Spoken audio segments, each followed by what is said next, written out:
Sure, I'm glad to see you today. Well, you know that almost always I talk to you about something that I've seen or read in the news.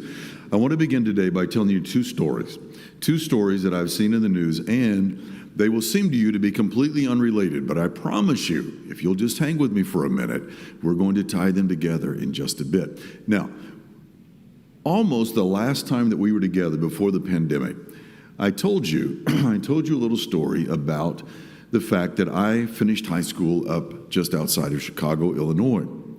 And I told you a story about the Sears Tower. It's not called the Sears Tower anymore. It's called, I have to look and see what it is now. I don't even know. It's called the Sears Tower when I knew it. And I told you a story about the fact that for many, many years, it was the tallest building in the world. It's 110 stories. And I told you about the fact that they had built a glass encased place outside of the tower that goes outside the tower, and it's glass on the bottom and the sides and the top, and you can step out onto that glass at all that height. And people do that. People are almost afraid to do it because, there's nothing underneath you except glass, it looks like. And we talked about that, made an application about faith and trust. But not long ago, I saw a documentary about the building of the Sears Tower. And it was fascinating to me because it talked about something that I had always heard, but I had never actually seen. And that was that for the first year almost that the Sears Tower was under construction, there was nothing above ground, nothing at all. All the work that was done for almost a year was below the ground. Why is that? Well, because a building that's 110 stories tall has to have a great foundation. And so for almost a year, they just worked on the foundation. Chicago is known as the Windy City. And at 110 stories tall, the workers on the upper floors all talk about the fact that they can feel the building sway in the wind. Now, I got to tell you, I'd not be very good with that, I don't think. But that building is almost 50 years old now, and it's still standing strong. Why? Because there's a foundation. They were careful with the foundation. It was fascinating to watch. That's the first story. Now, here's the second story. The second story is about a 4-month-old German Shepherd puppy that was named Cedar. And Cedar was here in Florida, 4 months old. And Cedar was stolen from her owners. And though they looked and looked and looked, and though they offered it a reward, they didn't find her. And so finally, they just came to accept that she was gone. But lo and behold, almost 2 years to the day, a sheriff from the state of Colorado showed up and had Cedar. And Cedar had been found in Colorado, shivering, freezing cold, in a snowbank, and had been abandoned. Somebody took her. They took her to the veterinarian. The veterinarian scanned her, and lo and behold, there was a chip in her. Her owners had her chipped when she was just a puppy. And so they knew where she belonged, and they brought her back. They brought her back safe and sound to her owners. Now, those two stories don't seem to have anything at all to do with each other, do they? But let me tell you why they go together. Could I ask you, boys and girls, why do your mom and dad, or maybe your grandparents, or maybe your mom and dad and your grandparents, why do they go to all of the effort, all of the expense of making sure that you're able to come to school at the Florida College Academy? Because make no mistake, let's be really honest, a private school education coming to the Florida College Academy, it costs something. In fact, it costs an awful lot. And so why would your mom and dad do whatever's necessary so that you can be here? Why do they do that? Well, I think there are at least two reasons. One is because they want you to have a good foundation. They want you to have a very good foundation to build your life on. Because you know what? Jesus said in Matthew 7 that wind and rain and storms are going to come into your life. And they want you to have a foundation that you can stand on. That's why Moses in Deuteronomy 6, he told the children of Israel, you make sure to teach them, to teach your children and grandchildren, teach them the Word of God. He said, do that when they rise up in the morning, when they walk by the way, when they sit in the house, and when they lie down at night. In other words, you just infuse all of their life with God's Word because that will give them a good foundation. That's what your mom and dad, that's what they've done for you here. And the second reason is they want you to be able to find your way home. Now, people don't put computer chips in us, but I'll tell you, your mom and dad and your grandparents, whoever it is that provides this education at this place for you, one of the reasons for that is that they know that from time to time we all get a little bit lost. We all go places we shouldn't go in our lives. We do things that we shouldn't do. We get off track a little bit. And they want you to have a compass so that you can find your way back home. That's what the prodigal son did. In fact, he went so far away from home, but then in Luke 15, Jesus said, when he came to himself, when he found himself, he knew where to go. He knew how to go home. And your parents and your grandparents want you to be able to do that as well. And so I just want to encourage you, boys and girls. You tell your mom and dad today, at the end of this year, you tell them how much you appreciate the fact that you've gotten to go to school every day at the Florida College Academy. And let me just end by saying a word about that. Congratulations. Congratulations. I mean, whether you're graduating from a certain milestone today or whether this is just the end of the year, this is a day of some honor. It's a day of accomplishment. It's noteworthy. I mean, it's a time to celebrate some things because it means that you've learned a very, very valuable lesson that's going to serve you well for a long time, that you're here today on the last day of school. Because you know what? I mean, I remember school can be hard. There are homework and assignments and tests and all kinds of things that make school sometimes very hard. And school can be challenging. And sometimes it's challenging because the teachers, the great men and women at the academy, they're going to challenge you because they want you to be the best that you can be. Sometimes your friends and fellow students can be challenging to you because they may not always treat you maybe as they should. And yet, here you are. School sometimes can be boring. I mean, let's be honest about that. Now, I got to tell you, the first day of school in August, that's pretty exciting. And the first day you come back in January from the Christmas break, that's pretty exciting. And the last day today, that's really exciting. But there are all those days in between. And so sometimes school is boring. But here you are. And the fact that you're here today says that you learned a greater lesson. Let me tell you, a greater lesson than math or English or science. You learned a lesson about life. You learned a lesson that comes from doing what is sometimes not easy, and sometimes what you don't feel like doing, and sometimes what you don't want to do. But you do it anything because you know it's what the right thing to do and what you need to do. I've always loved the little phrase, carpe diem. It's an obscure Latin phrase that just means seize the day. I love that. Seize the day. That's not just an interesting, obscure phrase from the past. It's an approach to life that's endorsed by the Bible. So here's our verse for today, Proverbs 4 and verse 25. Let your eyes look straight ahead. Ponder the path of your feet. Let all of your ways be established. In other words, have a foundation. Do not turn to the right or to the left.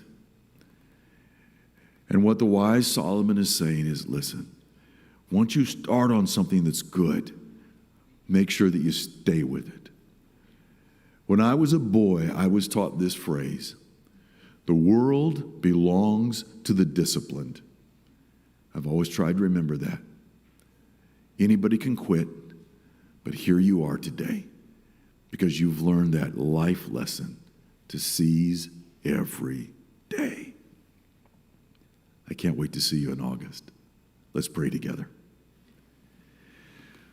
Well, good Father, thank you so much for bringing us here today. Thank you for helping us through this year. Thank you for every teacher at the Florida College Academy. Thank you for Mr. Wade. Thank you for all of his assistants. Thank you for everyone who makes the Academy what it is, but especially today, dear God, thank you for these young people.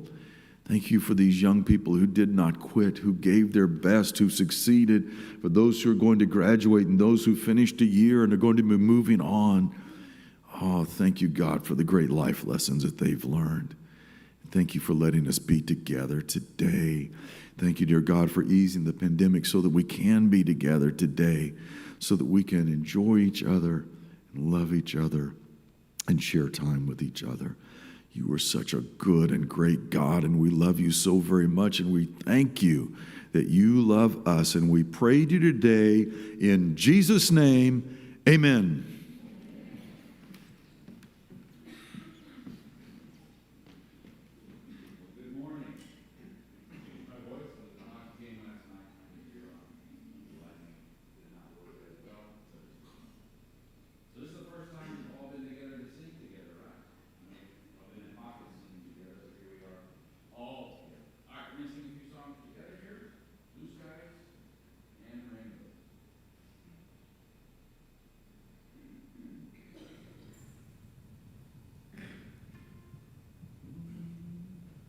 Blue skies and rainbows and sunbeams from heaven are what I can see when my Lord is in me. I know that Jesus is come and alive today. He makes his home in my heart.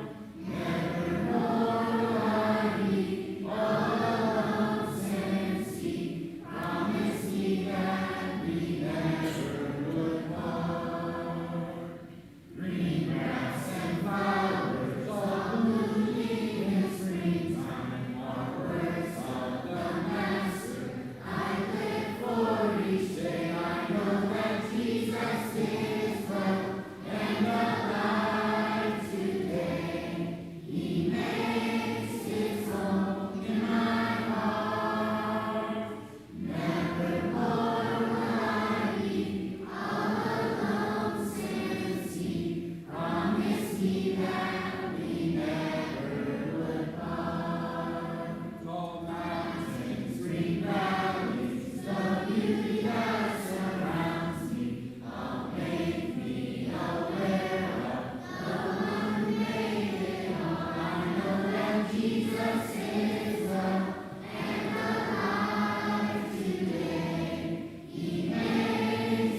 last time singing with you guys for this year? All right. So it's in two parts. You want to handle this side? I'll handle this side. All right. Behold, what manner of love the Father has given unto us. Behold, what manner of love the Father has given unto us. That the Father has given the children of God. That the Father has called the children of God. Behold,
Well, good morning, boys and girls. And I will not be saying that to you next Monday.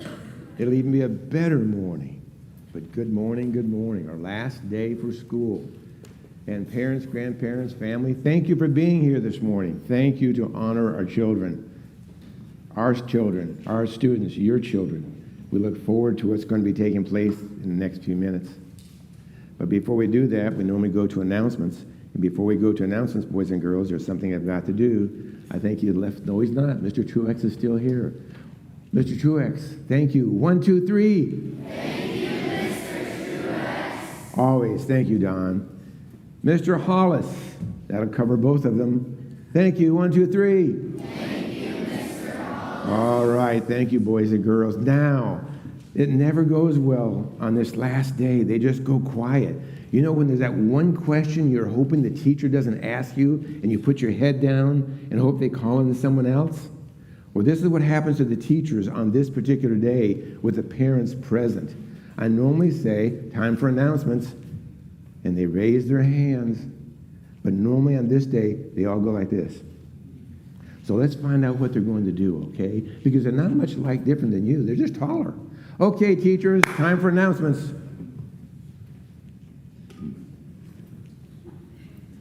There it is. There it is. So yesterday we changed it, remember? I said, any students have announcements? And we had some, so I'm not going to go there. I'm not going to go there. But I do want to recognize someone that I see. I see the chairman of our Board of Trustees, Dr. Carly Caldwell. Dr. Caldwell, thank you for being with us. Thank you so much. Thank you so much.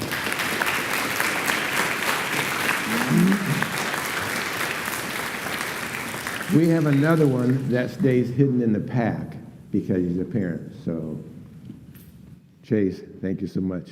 Thank you so much. So if the teachers are not going to make any announcements, I'll make some closing announcements. And then we'll get on with the program, all right? And I'm hoping that the guest speaker shows up. Is he here? Super. There he is. There he is. Boys and girls, I'm going to tell the parents this.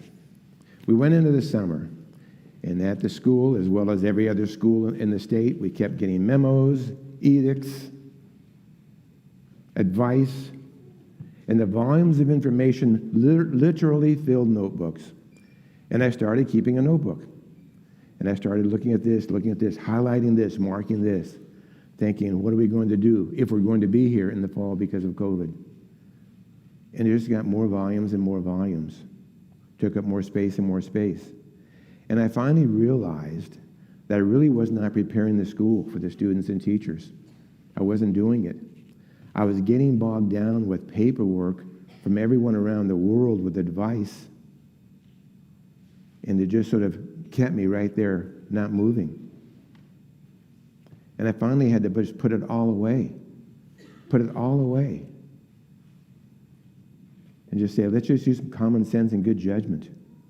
What do we have to do to this building? How do we prepare for the children? How do we prepare for the teachers? And let's move forward. When I go back to school this afternoon, we have a large trash can in the workroom, and a lot of that's going to go in there. But you know what? And this is something towards you that you need to do. It got to the point that at night at home, I was always outlining notebooks and paperwork from the state, from the government, from organizations on health, and I realized I wasn't moving forward. I was just busy, frozen in a spot, not moving forward. And I finally had to just put it all away and say, what's the right thing to do for everyone? Don't listen to everyone. Listen to a few voices that have wisdom and pray. And so we did that. Mrs. Mano and I met many times. And I looked as I drove to school this morning, I realized some school districts around America are still with all that paperwork. And they're listening to all those voices. And they still haven't started yet. Sooner or later, you've got to get in the race. You've got to take a step. So I am proud of all the ones at the academy. Because we have teachers that have health problems within their family, boys and girls. We have teachers, employees, that have their own health concerns. And they trusted us enough to return. We know that some were not able to, some of our students, because of health problems in their families. Okay, we understand that. But for the parents that are present, we want to say, thank you. Thank you. Because we could have done all the planning in the world. But without you trusting us, there'd be no students, there'd be no school. It's all about the children, our students. So I want to say thank you to the parents. Thank you to the parents. So teachers, because you didn't raise your hand and say that, I said it for you. All right? Okay. Now,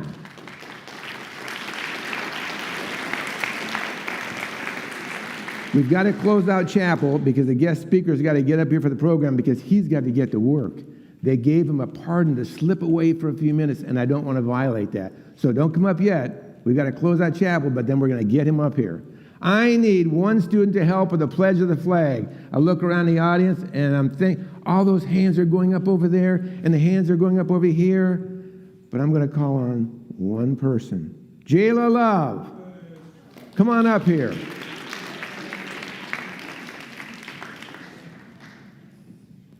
Jayla came to me, said, Mr. Wade, I would like to lead the pledge in our last day at the academy. And so, Jayla, we're happy for you to lead us, okay? Everyone stand. What I normally say, Jayla, to the one that's standing up there, listen until it gets real quiet. When I say 3, go for it. Are you ready? 1, 2, 3. I pledge allegiance to the flag of the United States of America and to the republic for which it stands, one nation under God, indivisible, with liberty and justice for all. Until the sweet land of liberty of thee I sing. Land where my fathers died, land of the pilgrim's pride, from every mountainside, let freedom ring. Thank you, Jayla. Okay. I don't want to embarrass Mr. and Mrs. Chong. We'll do this to end chapel. I do not want to end chapel and embarrass them. They may not know that their son, youngest son, has made a promise. I just need to make certain the parents carry out this promise. When we first got the school song, and he was in pre-K, he led us in this song. He has frequently led us in this song. The whole school has not been together for James to lead us in this song. But James made a promise, and it was, yes, Mr. Wade, when I get married, I will sing the school song at my wedding. James, come on up.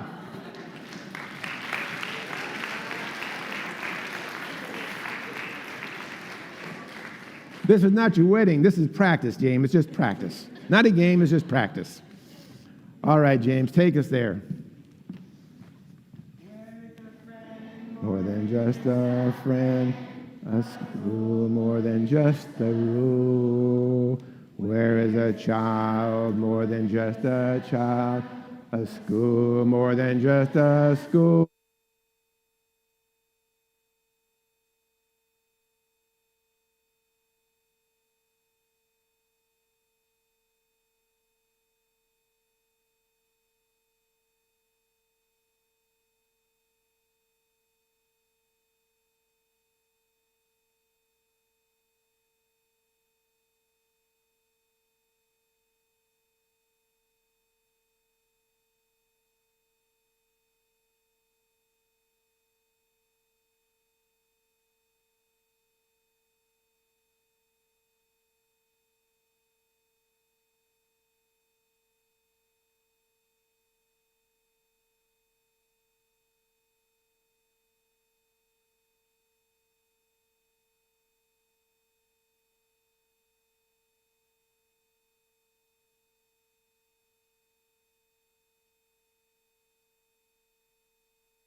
Okay, it is 8:30 and time for us to begin our program. I just want to introduce the speaker. If you've fished much, you've got a fish story. It's normally about the one that got away, because they're always bigger than the small ones that we catch. Years ago, there's a young man already working at Florida College Academy when I came on board. He did a great job. I heard an awful lot about him. And he's definitely a keeper, not one you want to throw back. And so he took care of the aftercare, did some things around the school. And then everyone kept saying, Mr. Wade, you got to hear this guy sing. You got to hear him sing. And one of the teachers, I'll just let the speaker know this, has asked that you sing whatever you're going to say. That's what she said. So he came to choose a profession. He looked at a number of things. He went into education because of his love for children. He works in the Hillsborough County school system. He's the fish that got away. I did all I could to keep him at the academy. And being the school that we are, and if you're a young man, I shouldn't say this in front of the young man that's sitting here that I hired, that if you're a young man and you're thinking marriage, you're thinking more money than the academy pays. And so we lost this one. I tried to hook him, couldn't catch him. But we got him back today. What he doesn't know, that there's a verbal contract just for the fact that he speaks, he's got to stay this next year. So he's the one that got away. I'm proud of him. The faculty knows him. Many of you know him. Ira Glover, come help us out.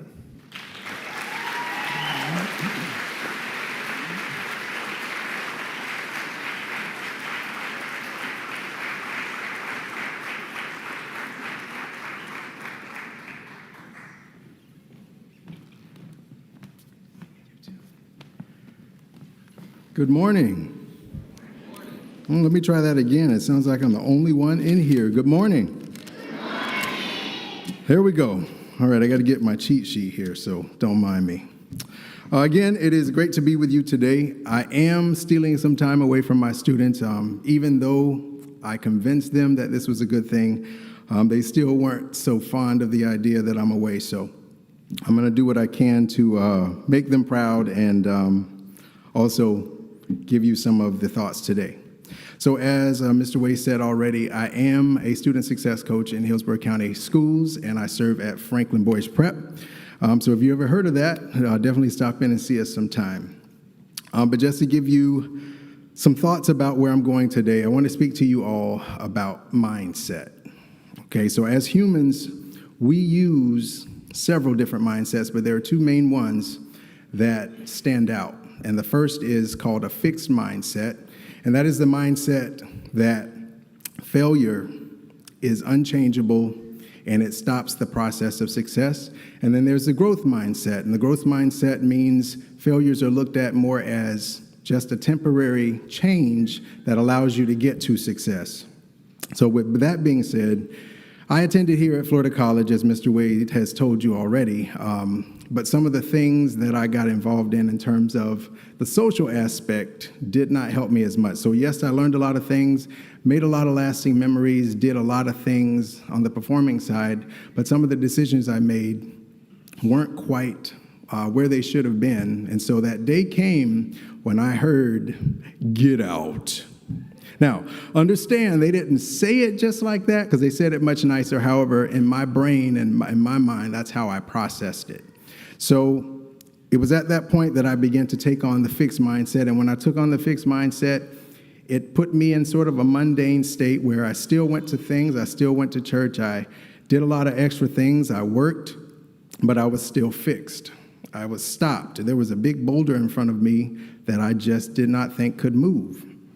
So as I went through that, there was a song that happened to be popular with a movie some time ago, but different artists have sang it over time. And when they sang it, I never wanted to hear it. So if it was in a restaurant or wherever I was, I avoided it like the plague.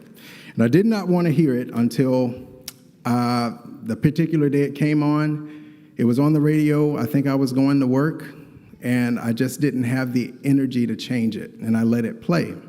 And so I'm going to share these lyrics with you, and in sharing them with you, I want you to think about the overall message of these lyrics, because it's not going to be the whole song, but the overall meaning of it, and think about and reflect on how you can get something out of it.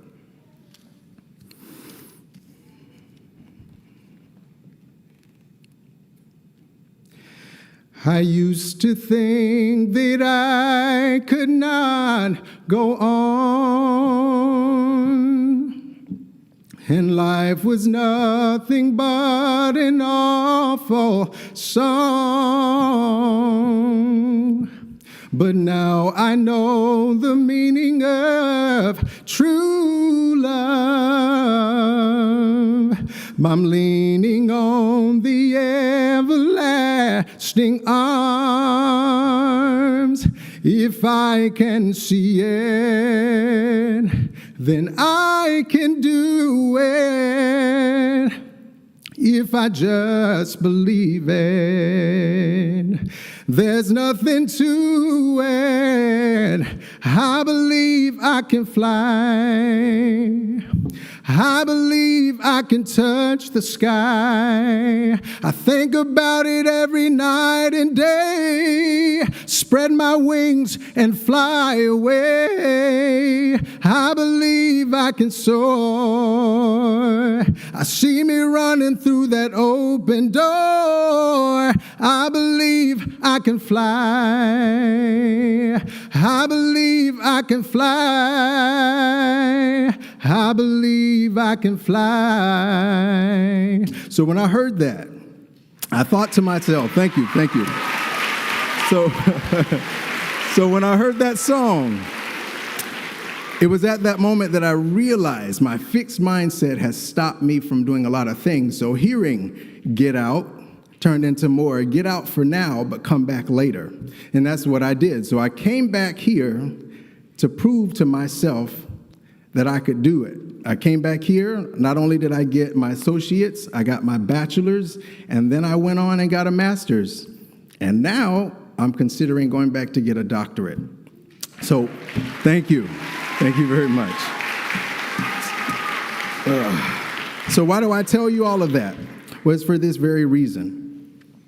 I want to encourage you to fail, not in the negative sense, but fail so that you experience the life of moving toward a growth mindset, coming out of your fixed mindset. And I promise you, as God wants us to all be prosperous and live good lives here, when you do those kinds of things, you'll see that the blessings that you thought were meant to hurt you really are there to help you and set you up for success.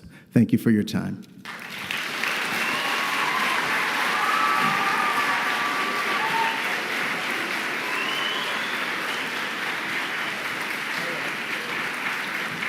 Ira.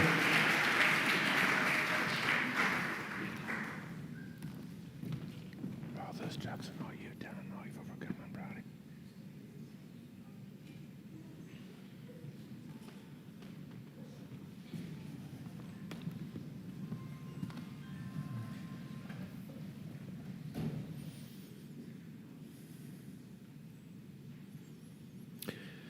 Boys and girls, Ira's heading back to be a blessing to the boys and girls he works with.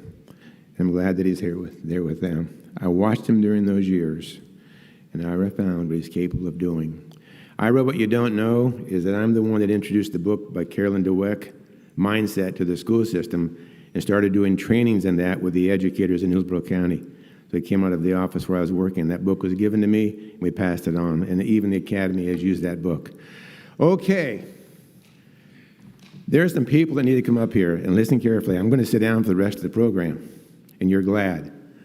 But you're going to hear some amazing things. And you think, when the coach says what he is going to say and unrolls something that's hanging up there, that you've heard it all.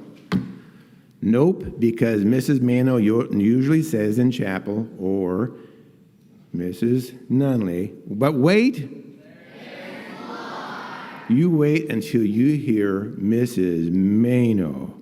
If you're wearing socks, hold on tight because they're going to be blown off your ankles, okay? So, Coach, come on up and start us off.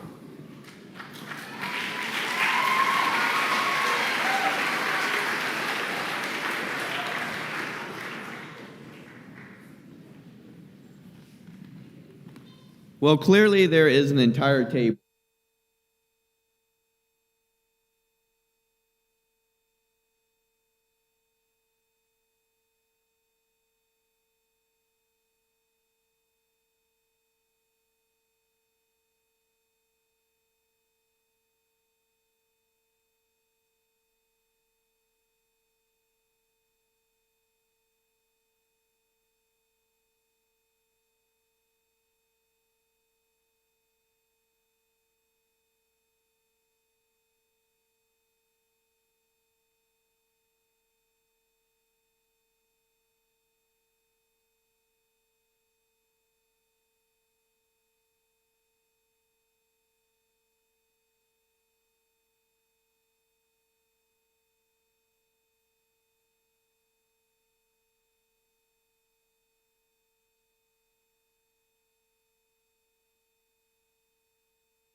I want you to look at the number of students.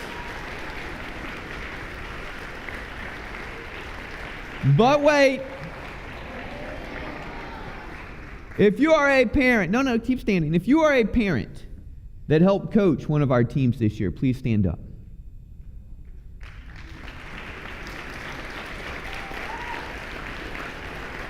Absolutely. And if you are a parent, grandparent, uncle, cousin, neighbor that came to the games and cheered us on, please stand up. Give them a big round of applause, everybody. Every one of you made a difference this year. Y'all can go ahead and sit down. Every one of you made a difference this year. And it took all of you, from the runner that came in 5th place at the tournaments for cross country, to that 6th person on the bench who came in and got 4 rebounds and played defense. It took every single one of you to make what I'm about to announce happen. A few years ago, Mr. Wade and Mrs. Mano we'll say they asked me to be the AD again. And when they asked me to be the AD, I wanted to make winning the All Sports trophy or the All Sports banner the priority.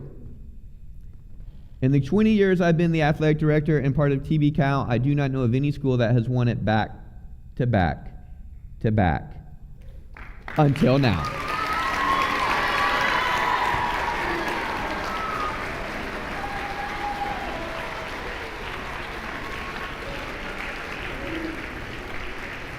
And that, ladies and gentlemen, is because of you. You put together an amazing year. I would have put all of our trophies up on stage to view, but there would not have been room for us to walk around. It was an amazing year. Thank you. So let me get to the sports awards. As I go through these, please know that this is one of the most difficult things any of the coaches have to do. They all hate having to make choices and to pick and decide. It's not easy. But I think some of these really stood out. So I'm going to start with golf. Our golf team came in first place this year. And our MVP for golf, Mr. Cooper Hollis.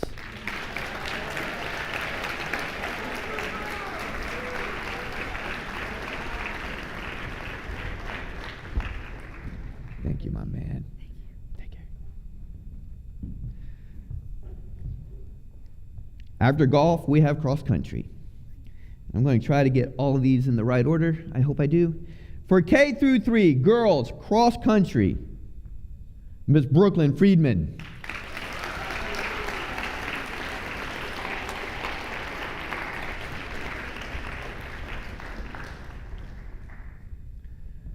For K through 3, boys, cross country, Mr. Nathan Hagamo.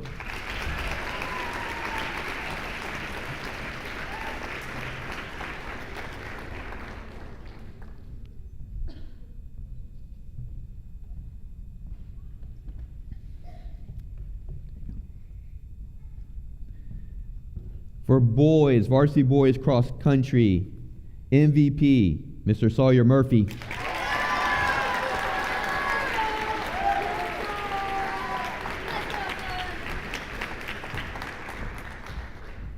And for girls cross country, MVP, Miss Lila Smith.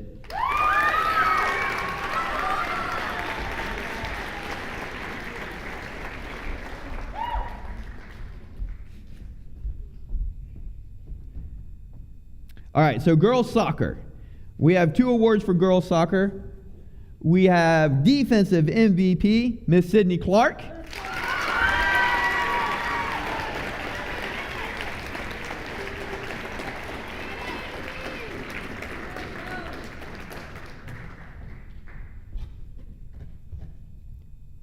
And offensive MVP, Miss Lila Smith.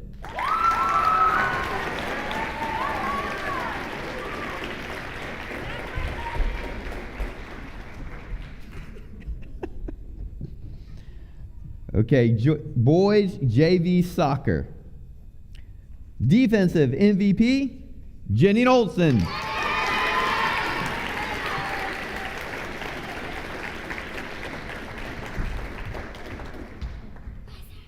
Offensive MVP, Sawyer Murphy.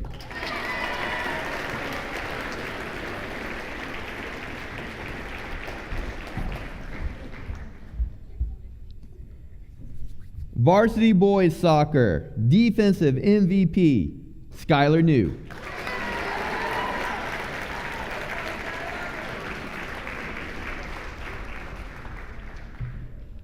Well earned, my friend. Bye. Offensive MVP, Connor Hastings.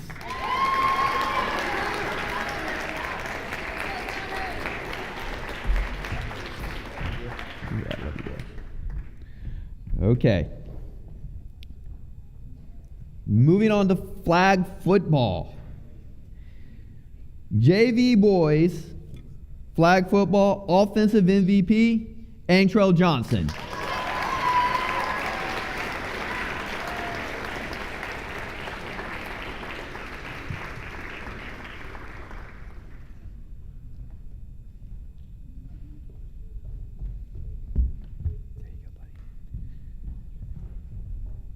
Defensive MVP for JV boys football, Benny Williams.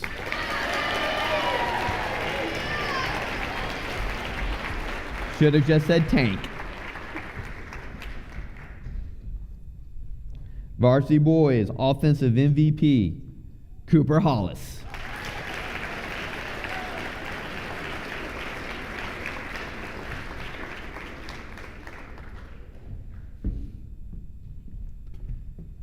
Varsity boys defensive MVP, Timothy Woods.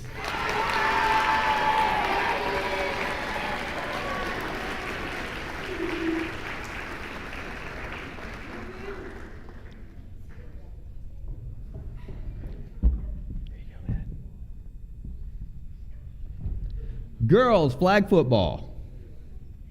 Defensive MVP, Kamaya Brown.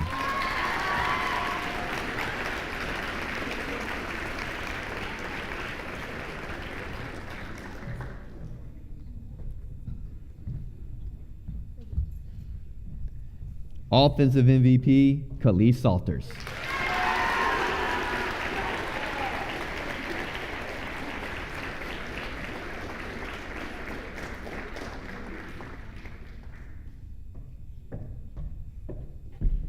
I could have brought it to you. No.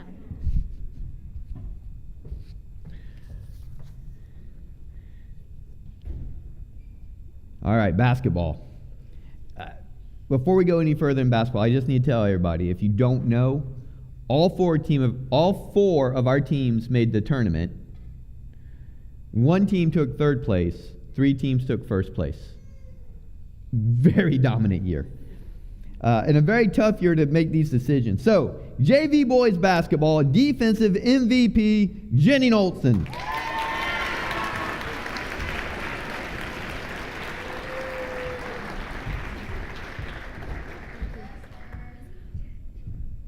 JV boys basketball, offensive MVP, Antrell Johnson.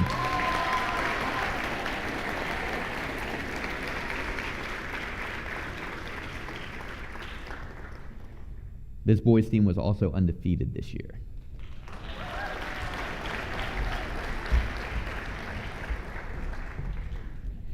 JV girls basketball. I'm going to hold on to that one. MVP, Milani Dowse.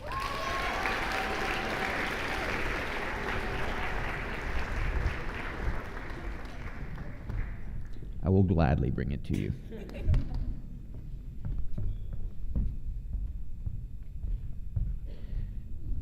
Leadership Award for JV girls basketball, Natalia Bard.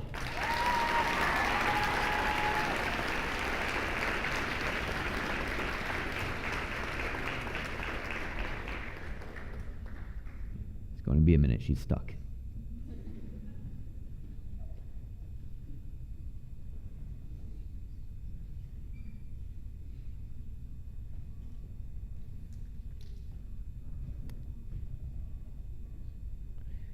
Well, she's coming up. JV girls basketball. Here she comes.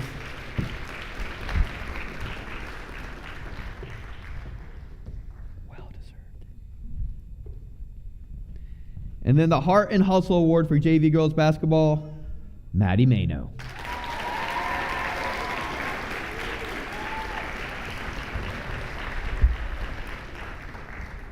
That team was also undefeated.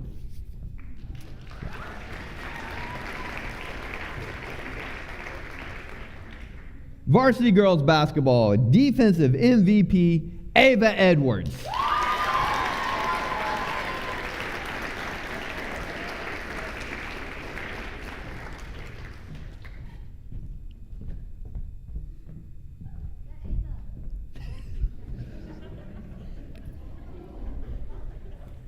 Varsity girls basketball, offensive MVP, Tierra Woods.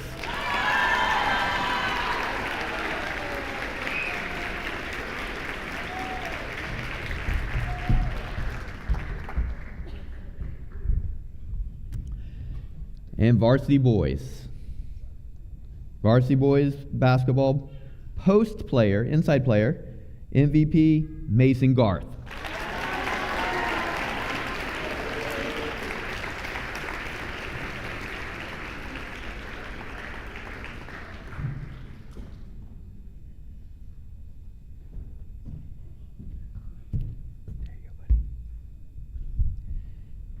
Perimeter player, our guard, MVP, Timothy Woods.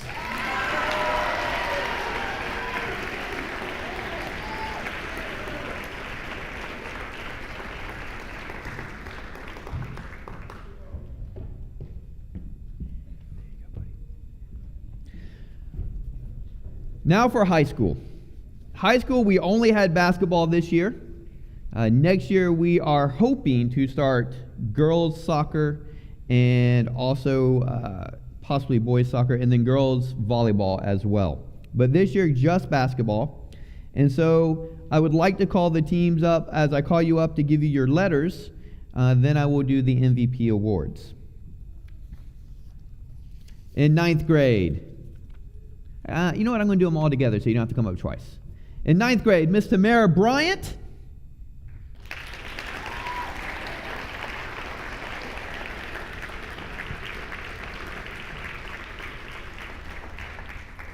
Tamara also is the post player MVP.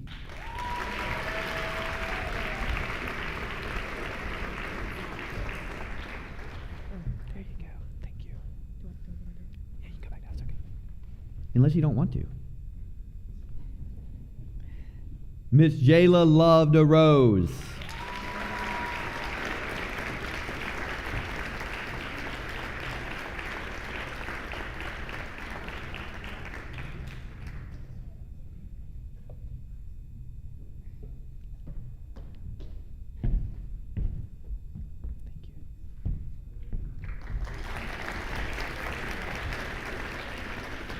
Is Miss Eva Porter here? Okay. Miss Savannah Garth.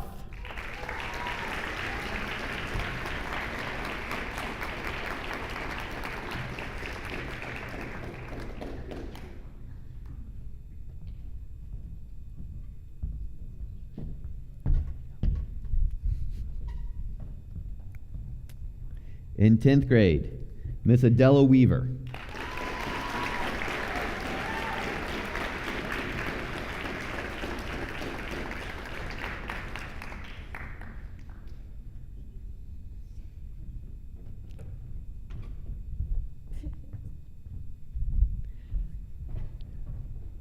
The MVP perimeter player for the girls varsity basketball team, Miss Yasmin Williams.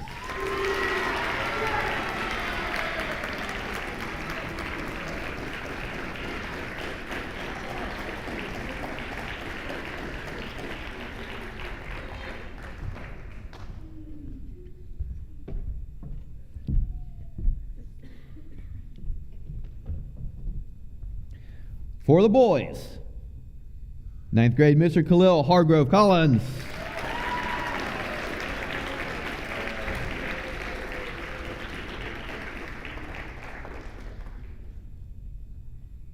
And I just realized I made a mistake.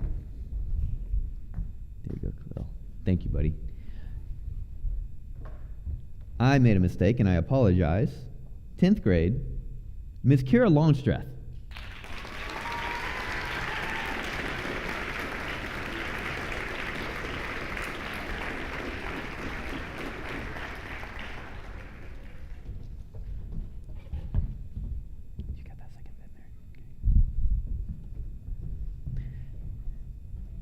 All right, back to the boys now.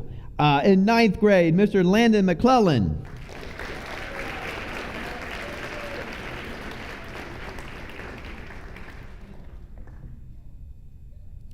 In 9th grade, Mr. Keo Hernandez.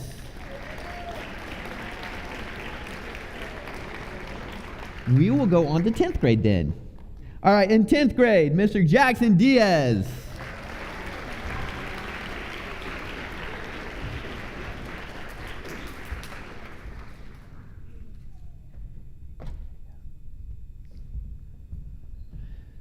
The post player MVP, Mr. Jacob Garth.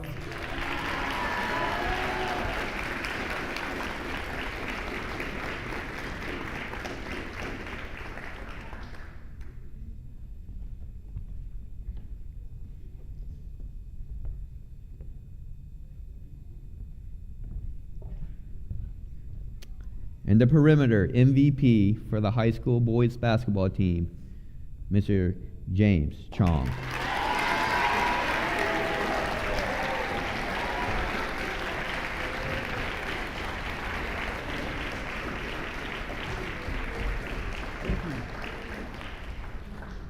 Our high school basketball teams have set a precedent that I don't know that we can keep up with. Both teams have gone undefeated their first 2 years of regular conference play. Both teams have made it to the championship of the conference both years. And this year, the JV boys team won the title. And so give the basketball players a huge round of applause.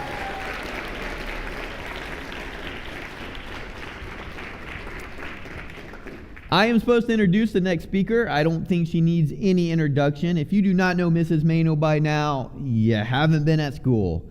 So Mrs. Mano, it's your turn.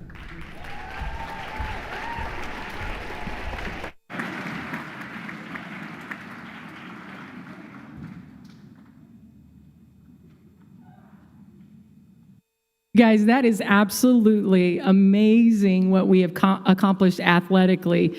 And I got to tell you, it is so fun to be able to be a part of that. I got to coach cross country along with about, I don't know, 1 million other coaches. I don't know how many there were, like 5 of us.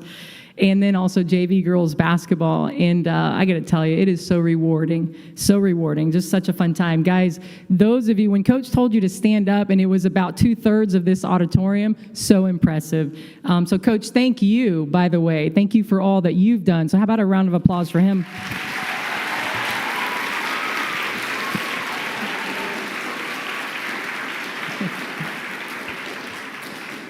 So, Mr. Wade has been doing this big buildup, which I hope it doesn't disappoint. I don't think it's going to. And I'm going to get to the slides in just a moment. But before I do that, I want to say a few remarks. As I always do at awards assemblies, I just want to say a few things. And you've heard a couple of people already mention what kind of year this was. So I just want to say a couple things about it. First, I want to say this. As the 2019-2020, that's last school year, as it was wrapping up at the end of the spring semester, there were a lot of questions to be answered. We were asking ourselves, did we do everything we could do to help our students make gains in the spring? Then we were asking ourselves, what impact would COVID have on our summer and upcoming school year? Would we be able to open in the fall face-to-face? What restrictions would the state, the county, the city of Temple Terrace put in place for schools? Would we have to close school down at different points of the year due to COVID quarantining? So many questions to answer. And I want to recognize someone right now. Mr. Wade, sorry, I don't usually cry. Nunley, where are you? I know you're looking at me right now. You're already crying, I know. Mr. Wade, at every turn and at every challenge, obstacle, hurdle we faced, you have taken it head on in the same methodical fashion that you've always done. Your leadership through this unprecedented time has been superior, and FCA is blessed to have your wisdom, bravery, and decisiveness. Everyone in this room has benefited from you clearing the path of obstacles and allowing us to thrive. Thank you for your work. Yep.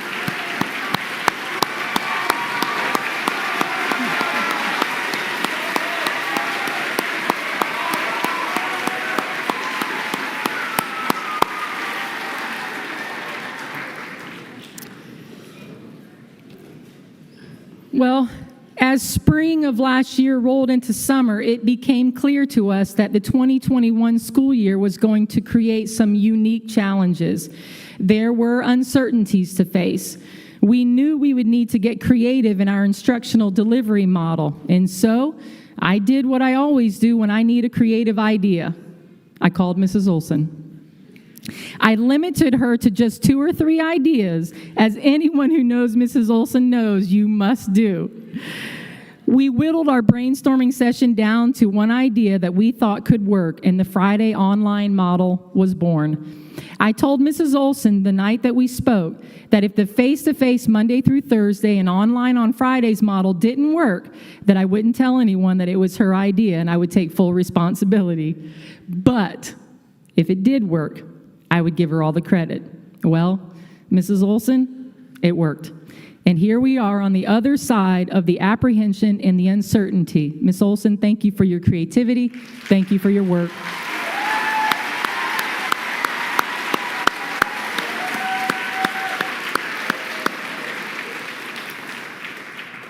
After Mr. Wade approved that model, the job of rolling up our sleeves and doing the work to implement it was at hand. And I did what I always do when I need to put an idea into effect and need a worker by my side. I called Mrs. Nunley.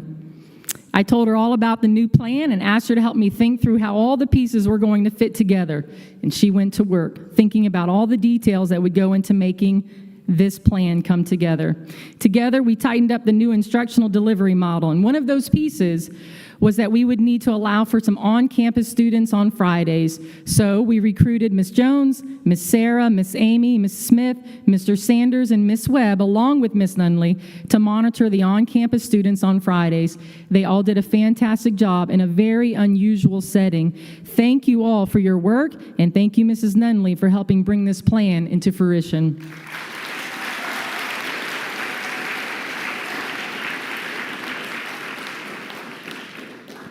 And during the end of the summer and into the new school year, there was so much learning taking place. The teachers sat in our formal training sessions, came to small group and one-on-one sessions as they perfected their working knowledge of Canvas and all of its capabilities. And listen, there were tears, moments of doubt, but mixed with a "we can do this" attitude. There was a sense of constant support for one another. One teacher would figure something out and share it with others, and one would find a more efficient way to do something and tell the other teachers about it. There were so many hugs, hang in there's, and words of encouragement. Teachers,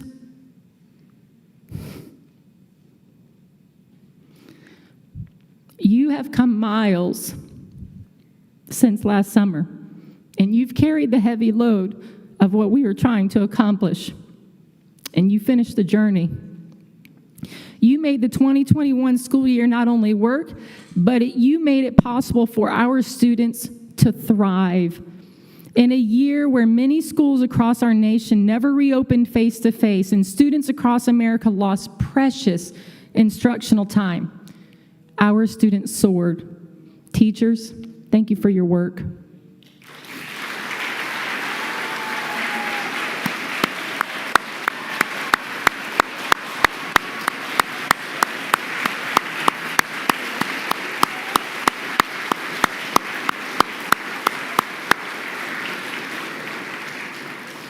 And teachers, I don't know if you saw that, but the first people to stand up for you were these students.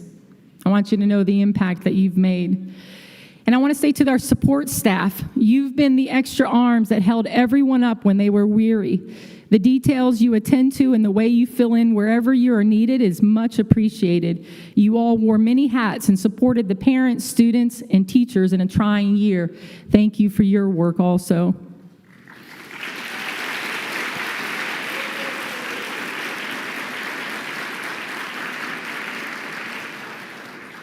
And parents, you have hung in there with us this school year, offering emails, notes, and comments in car line, encouraging all of us to keep on keeping on. And it didn't hurt that you sent in donuts and other treats. Keep that coming, just want to say. Right, Mr. Wade? If you were in the office last week, you'd know why we're laughing. You also had to learn how to use Canvas. And I want you to think back. Do you all remember learning how to log in? Angela, you remember? That was a rough moment. But look how far we've come. You have worked with your children at home, coaching them through their Friday online work, and hung in there with the learning of a new technology. You have been both patient and supportive as our FCA team stepped into uncharted territory. And you've walked this journey beside us, and together we're crossing the finish line. Thank you for your work.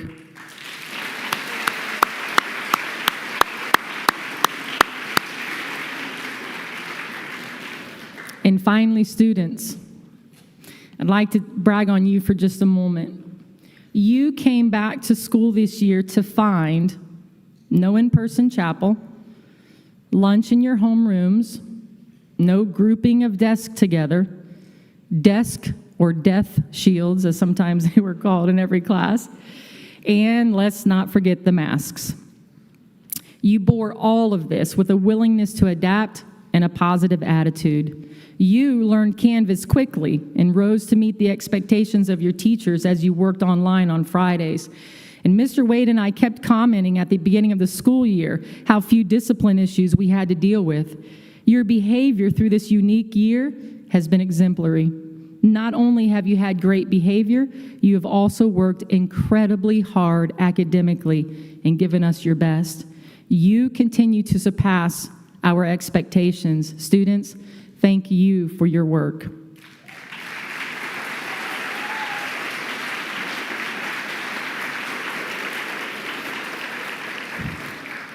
And now I'd like to show everyone just a small glimpse into a window that reveals just how hard our teachers and students have worked.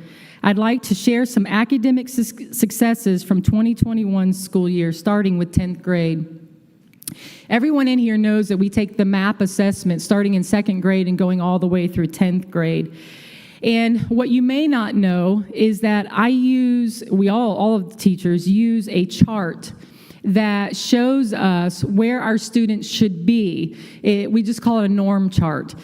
And on that norm chart,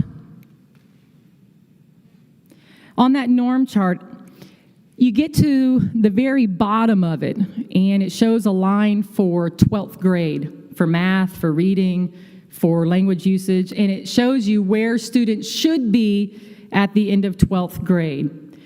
Well, in reading, at the end of, I keep saying 12th grade, so you get the idea that it's at the end of, we don't have any 12th graders in here, by the way. At the end of 12th grade, on this norms table, the RIT score is a 224.33. Our 10th graders, not 12th graders, our 10th graders in reading, as a class average, scored 240.3.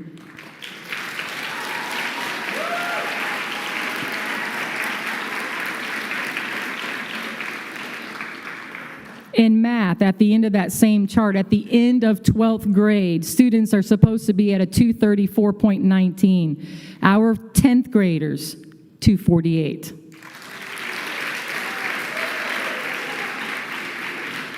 And at the end of 12th grade for language usage, the RIT score is a 222.33. Our 10th graders, 240.3.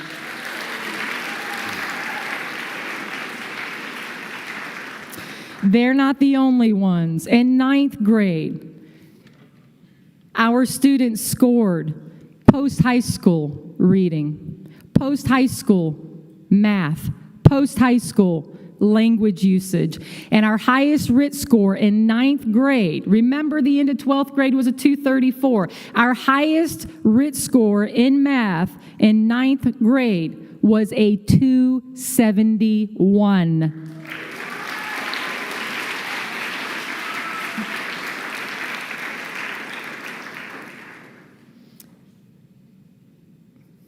I'm guessing you guys are controlling that. All right, you can go to 8th grade, Miss Nunley.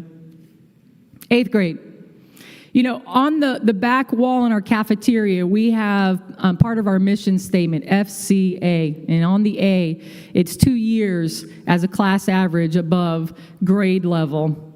Once our students hit middle school, they just seem to fly. 8th grade students, post-high school in reading, post-high school in language usage, and mid-11th grade in math on the MAP assessment.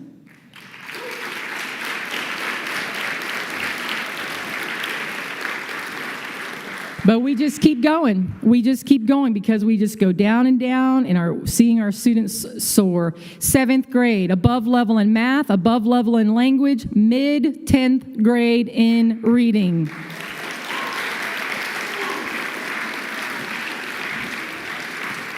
Sixth grade students, above level in math, above level in reading, above level in language usage.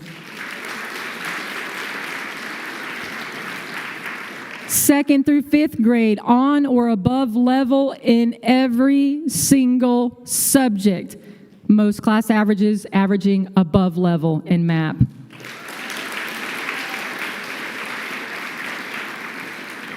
First grade. Now, in first grade, students do not take the MAP assessment. We use iReady. It's still a national test. It's still norm reference. I'm going to tell you about their growth. Ms. Pepper and I have talked about this. We have celebrated about this. I'm just so proud of these first graders and Ms. Pepper. Typical growth in reading for students in first grade on the iReady assessment from fall to spring is about 35 to 50 points. There's a range in there. Our first graders as a class average 53 points of growth in reading. One of our students made 125 points worth of growth for the year. Simply amazing. And in first grade in math, students are typically making 20 to 30 points of growth. Our first graders as a class average 37 points of growth in math.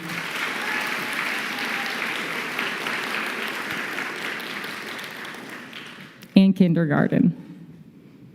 iReady assessment. Typical growth in reading for students in kindergarten is between 40 and 50 points.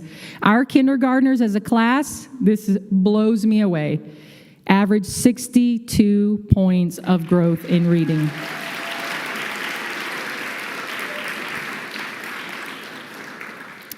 And in math, typical growth for a kindergartner is between 20 and 30 points, and our kindergarten students average 44 points of growth.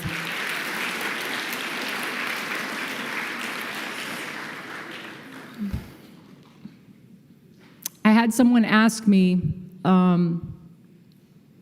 earlier this school year, why doesn't the academy have a reputation for academic excellence? I don't know. I don't know what the answer is to that, except for maybe we don't pat ourselves on the back enough, and maybe the spiritual atmosphere is so much out in the forefront that we don't say enough about what our teachers and students are doing in the classrooms. Parents, students, friends that are in the audience, I don't make these numbers up. I just dig them out, and then I show them to you. And if you'll notice, I've been doing that at every awards ceremony so that I could answer that question that was asked of me earlier this school year. Because I don't want it to be said that, yeah, the academy is a spiritual place and you can go there and be safe, but I want you to understand something, everybody in this room. Our students are thriving. And the numbers that you see there, it's funny to me when I have a conversation with a teacher and they say, oh, I don't know, the student just didn't perform well. And they'll be like in the 40th percentile. And I'm thinking, are you kidding me? If this were a public school, we'd be crying because our students would be in the 3rd percentile. Our students are thriving. And I wanted to make sure that everyone in this room knew in a weird, crazy, unique year, these teachers made it possible for these students to soar. So well done, everybody.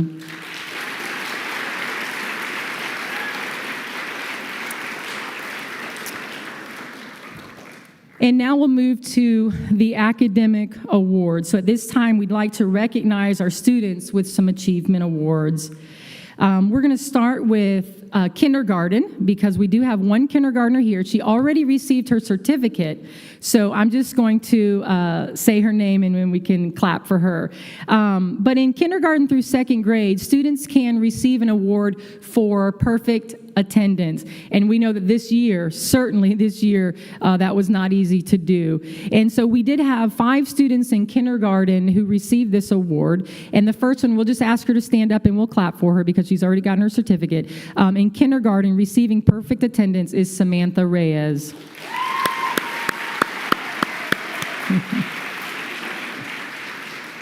Good job. And now I'll ask Ms. Pepper to come up. And Ms. Pepper, while you're coming up, I'm going to remind or ask the students, when you come, I'd like for you to enter the stage just as Ms. Pepper is doing to my left. When you do, please make sure that you watch for the cords. They're right in front of the steps, so please make sure you step over that. And then I'm going to ask that you come to my right after you get your award from Ms. Pepper or your teacher. Come to my right and stand toward the front of the stage. Your parents, I know they want a picture, and if you're buried behind me, they're not going to get it.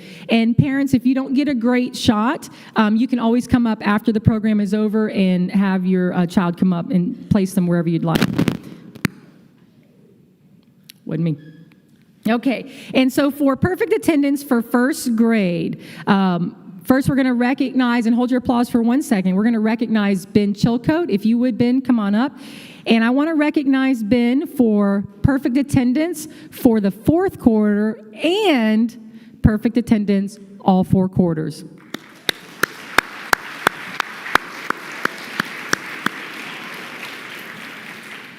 And I'm going to ask now Alexander Cruz to come on up. And as Xander's coming up, we want to recognize him for perfect attendance fourth quarter, perfect attendance all 4 quarters.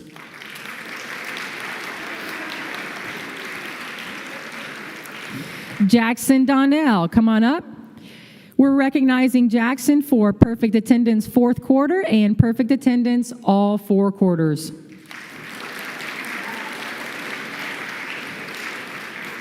Rose Victoria Dubose, perfect attendance fourth quarter and perfect attendance all 4 quarters. Quinn Dvorak,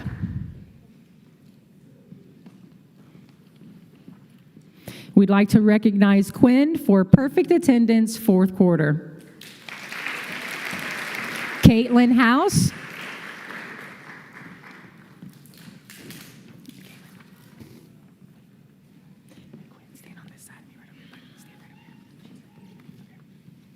okay, Caitlin's not here today. Hannah Kendall.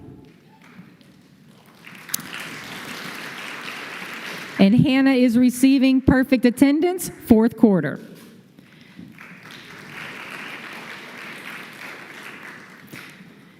All right, Thomas Kendall, perfect attendance, fourth quarter.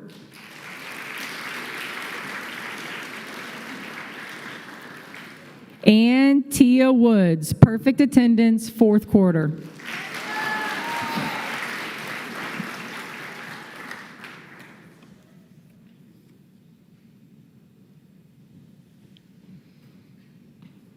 All right, congratulations, first grade.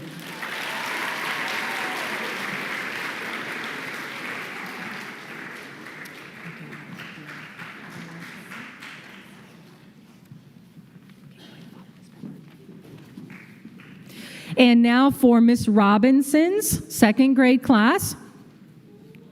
Again, I'll call the name first and then the awards following.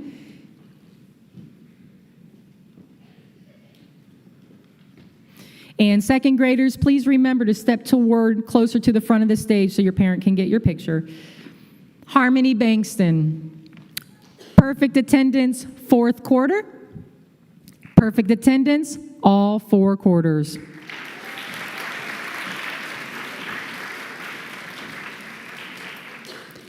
Hadley Brown, perfect attendance, fourth quarter.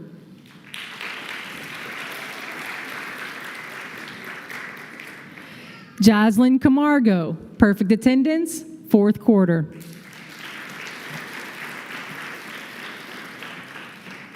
Dominic Gaspard, perfect attendance, fourth quarter.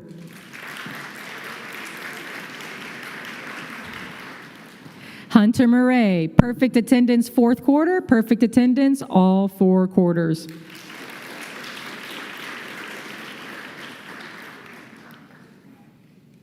And Ryder Qualls, perfect attendance, fourth quarter.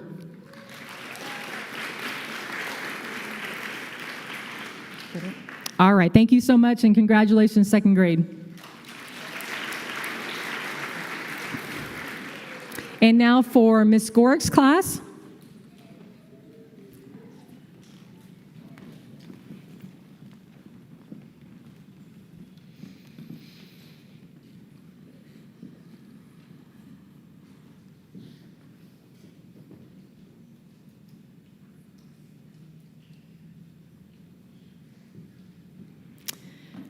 Okay, now Ms. Gorg's class, Annalieth Bencomo Torres, perfect attendance fourth quarter, perfect attendance all 4 quarters.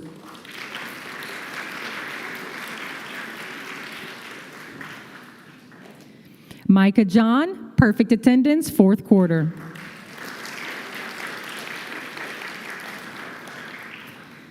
Amon McFadden, perfect attendance fourth quarter, perfect attendance all 4 quarters.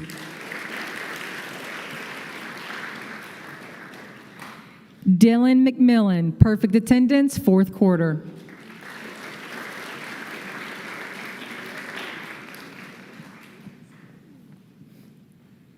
All right, congratulations to Ms. Gorg's class.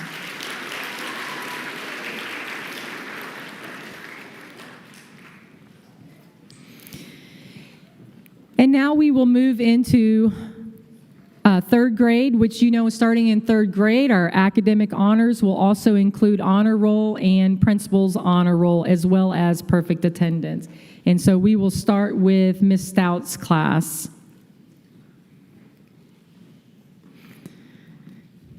Julia Camargo, honor roll, perfect attendance fourth quarter, honor roll, all 4 quarters.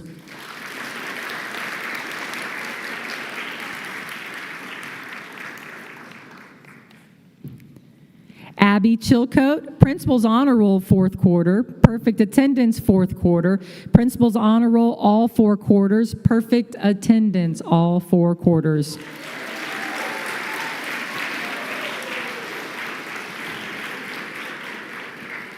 Lanaya Cotman, honor roll fourth quarter, honor roll all 4 quarters.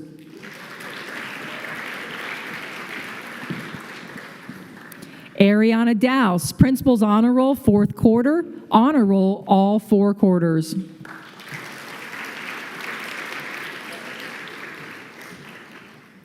Brooklyn Friedman, principal's honor roll fourth quarter, principal's honor roll all 4 quarters.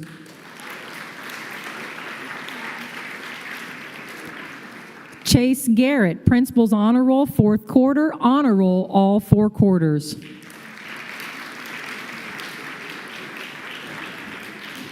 Luke Garth, honor roll fourth quarter, perfect attendance fourth quarter, honor roll all 4 quarters.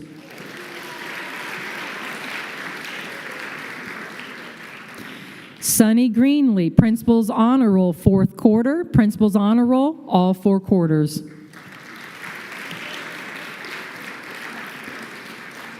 Carter Johnson, principal's honor roll fourth quarter, honor roll all 4 quarters.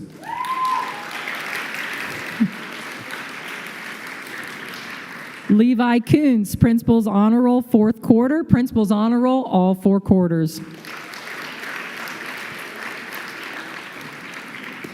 Alex Longstreth, honor roll fourth quarter.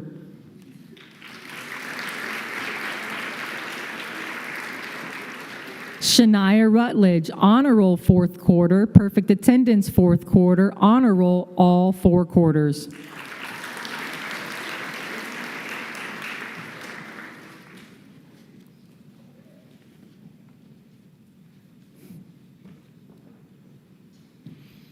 All right, congratulations to Ms. Stout's class.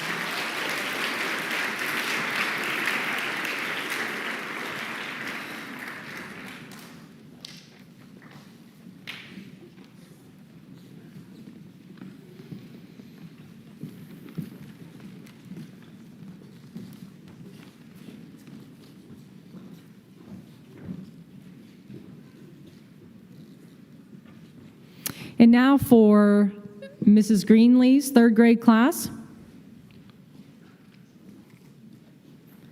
Bailey Clark, principal's honor roll fourth quarter, principal's honor roll all 4 quarters, perfect attendance fourth quarter.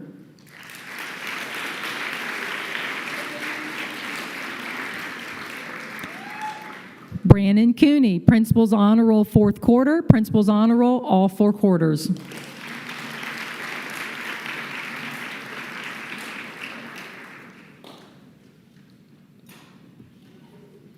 Pauline Haddad, principal's honor roll fourth quarter, honor roll all 4 quarters, perfect attendance fourth quarter.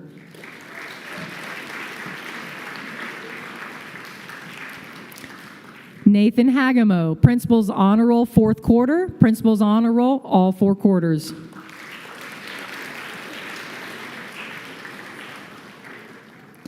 James Johnson, who is online, Honor Roll, fourth quarter. Honor Roll, all four quarters. Addie Metzger, Principal's Honor Roll, fourth quarter. Principal's Honor Roll, all four quarters. Perfect attendance, fourth quarter.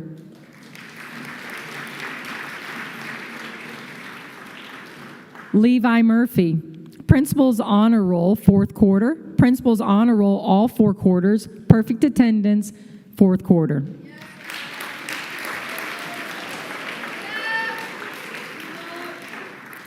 And Jesse Oates, who is online with us, Honor Roll, fourth quarter. Honor Roll, all four quarters. Perfect attendance, fourth quarter.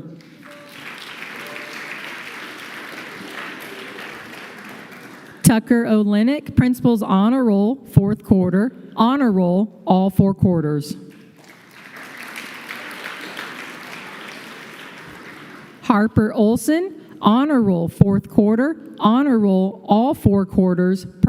Perfect attendance, fourth quarter.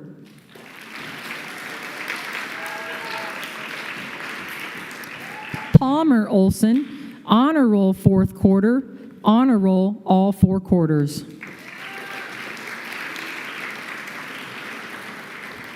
Madeline Richmond, Principal's Honor Roll, fourth quarter.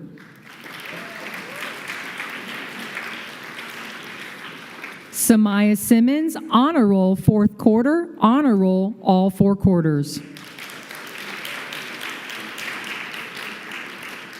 Sasha Walters, Principal's Honor Roll, fourth quarter. Principal's Honor Roll, all four quarters.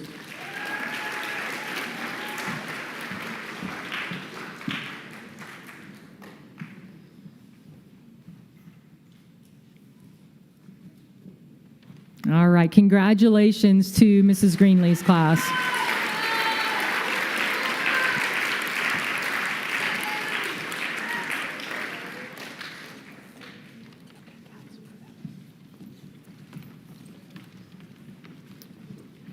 And next up will be Mrs. Schmid's fourth grade class.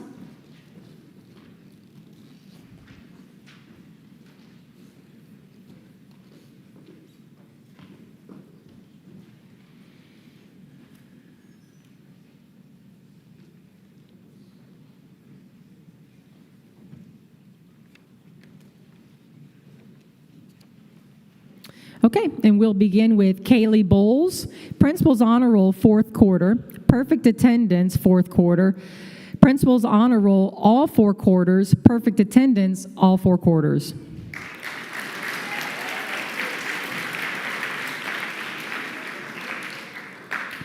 Cassio Bird, who is one of our online students, perfect attendance, fourth quarter. Irie Harris, Honor Roll, fourth quarter.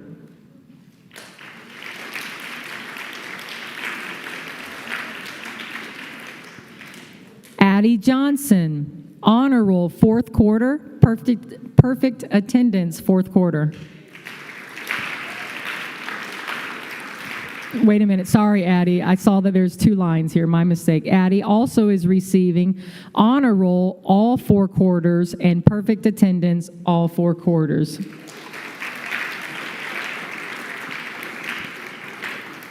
Ace Kramer, perfect attendance, fourth quarter, perfect attendance, all four quarters.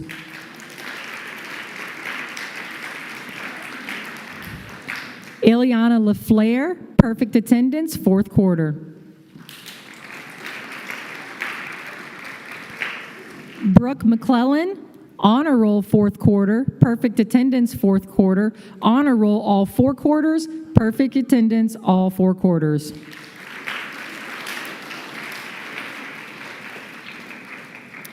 Braden Meyer, Honor Roll, fourth quarter, perfect attendance, fourth quarter.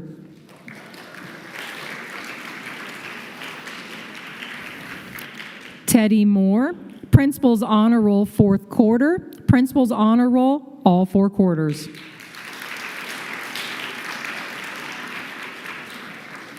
Quinn Richmond, Principal's Honor Roll, fourth quarter.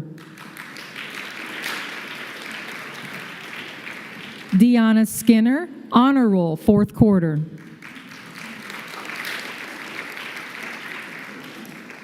Paris Williams, Honor Roll, fourth quarter. Perfect attendance, fourth quarter. Honor Roll, all four quarters. Levi Wright, who is one of our online students, Honor Roll, fourth quarter. Perfect attendance, fourth quarter. Perfect attendance, all four quarters. Congratulations to Mr. Schmidt's class.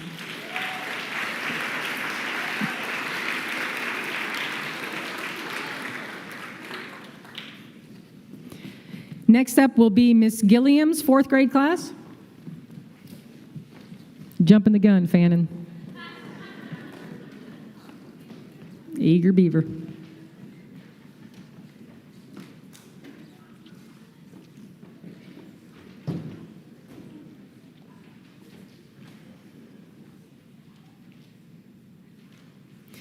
Okay, for Miss Gilliam's class, we'll start with Josiah Donnell. Perfect attendance, fourth quarter. Perfect attendance, all four quarters.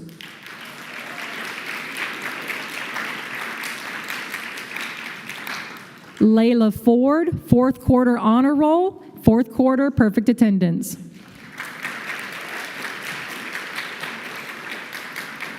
Lily Garrett, fourth quarter honor roll.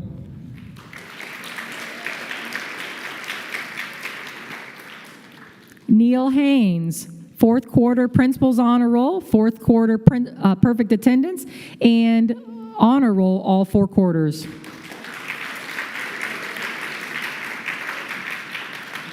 Amaya Jones, fourth quarter principal's honor roll, fourth quarter perfect attendance, perfect attendance all four quarters.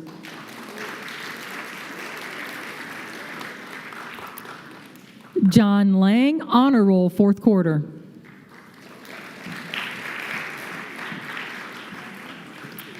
Kristen Meyer, principal's honor roll, fourth quarter, principal's honor roll, all four quarters.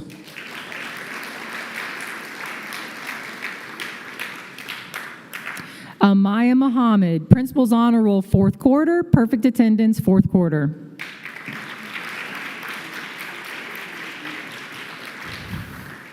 Kimani Murillo, principal's honor roll, fourth quarter.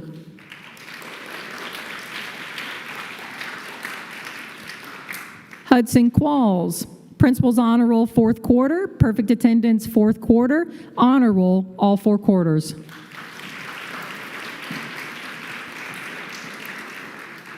Alea Valcarcel, honor roll, fourth quarter, perfect attendance, fourth quarter, and honor roll, all four quarters. Shaylin West Zeladin, who is one of our online students, perfect attendance, fourth quarter. Carmi Wright, who is also one of our online students, perfect attendance, fourth quarter, perfect attendance, all four quarters. And Gio Zapata, principal's honor roll, fourth quarter, perfect attendance, fourth quarter, honor roll, all four quarters, perfect attendance, all four quarters.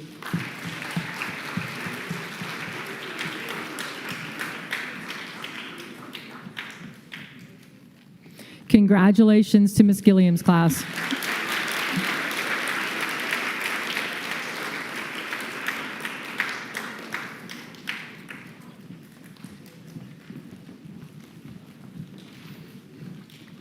And now, Mr. Fannon's class.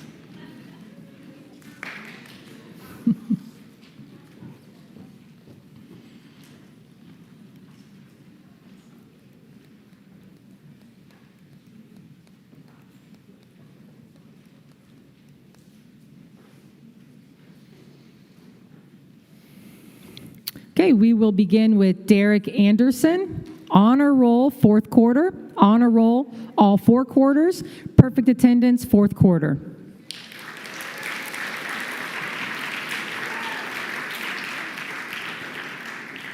Corey Benson, principal's honor roll, fourth quarter. Principal's honor roll, all four quarters. Perfect attendance, fourth quarter.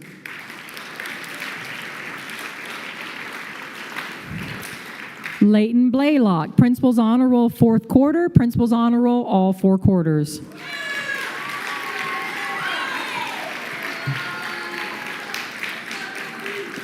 Reagan Douglas, Honor Roll, fourth quarter. Honor Roll, all four quarters. Mayor Greenlee, Principal's Honor Roll, fourth quarter. Principal's Honor Roll, all four quarters. Tiana Harris, Honor Roll, fourth quarter. Honor Roll, all four quarters.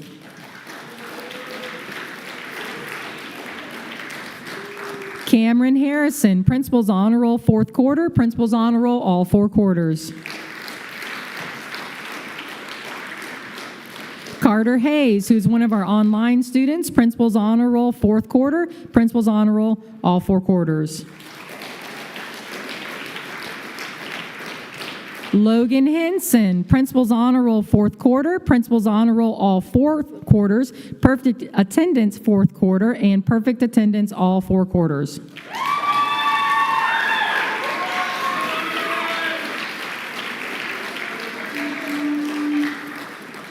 Jamison Holland, Principal's Honor Roll, fourth quarter. Principal's Honor Roll, all four quarters.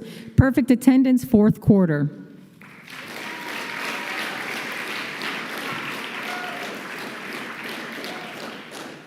Alani Jackson, who is one of our online students, Principal's Honor Roll, fourth quarter.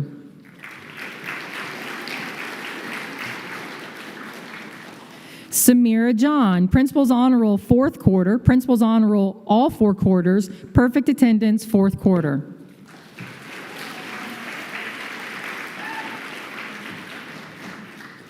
Antrell Johnson, Principal's Honor Roll, fourth quarter. Principal's Honor Roll, all four quarters.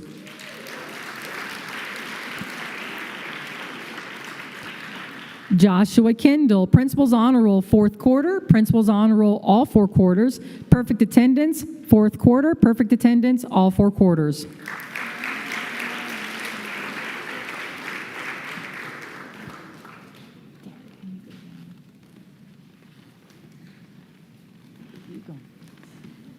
I got a whole page here, Derek. Keep going, buddy. Right there's good, Derek. Make room for some more. Jocelyn Lewis, Principal's Honor Roll, fourth quarter. Principal's Honor Roll, all four quarters.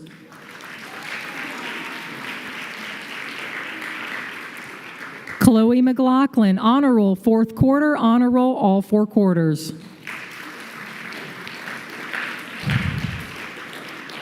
Laura McMillan, Principal's Honor Roll, fourth quarter. Principal's Honor Roll, all four quarters. James Meyer, Principal's Honor Roll, fourth quarter. Principal's Honor Roll, all four quarters. Perfect attendance, fourth quarter. Perfect attendance, all four quarters.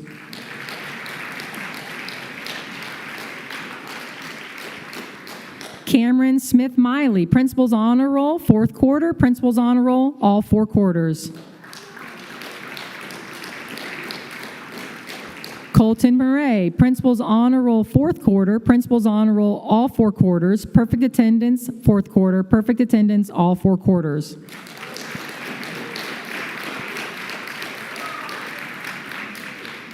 Chloe Rose, Principal's Honor Roll, fourth quarter. Perfect attendance, fourth quarter.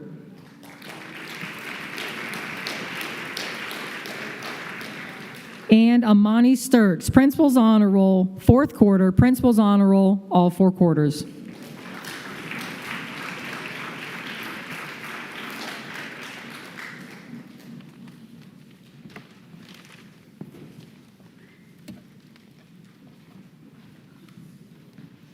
Congratulations to fifth grade.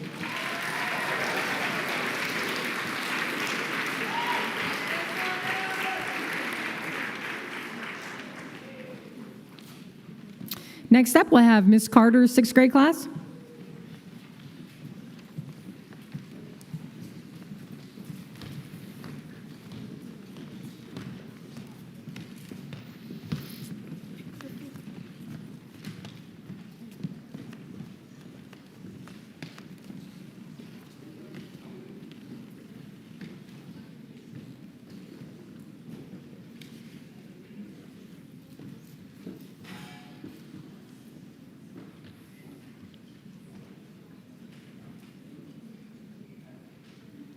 Okay, first up, Natalia Bard, honor roll, fourth quarter.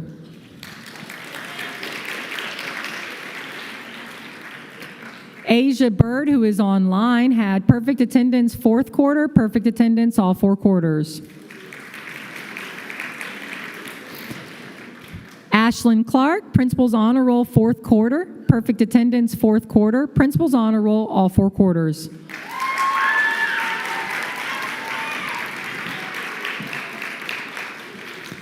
Ariana Cortez, perfect attendance fourth quarter.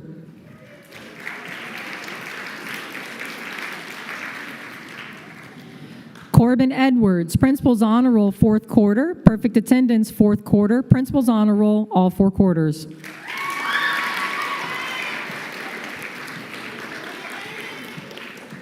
Warner Ford, Principal's Honor Roll, fourth quarter, perfect attendance fourth quarter, Honor Roll, all four quarters. Bryce Lay, perfect attendance fourth quarter.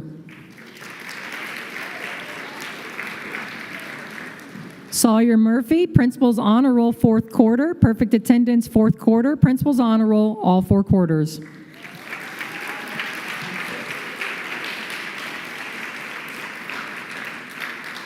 Serena Porter, Honor Roll, fourth quarter. Trey Smith, Honor Roll, fourth quarter, Honor Roll, all four quarters. Janae Taylor, perfect attendance, fourth quarter, perfect attendance, all four quarters. And Benny Williams, perfect attendance, fourth quarter.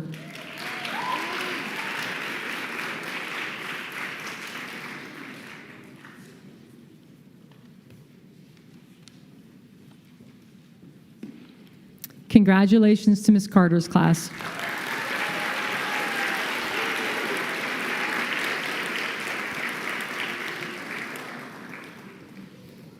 Ms. Bell's sixth grade class will be up next.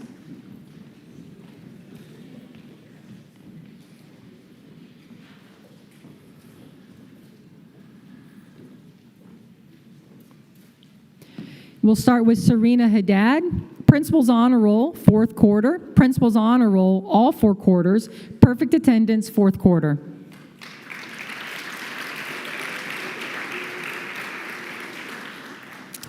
Janae Oates, who is one of our online students, Principal's Honor Roll, fourth quarter, Principal's Honor Roll, all four quarters.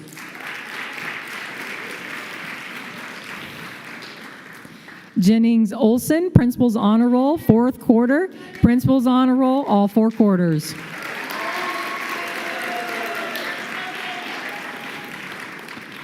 Stephen Allred, Honor Roll, fourth quarter, Honor Roll, all four quarters.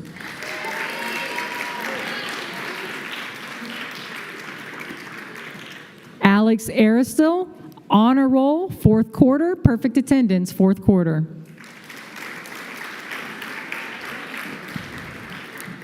Maylani Dowse, Honor Roll, fourth quarter, Honor Roll, all four quarters.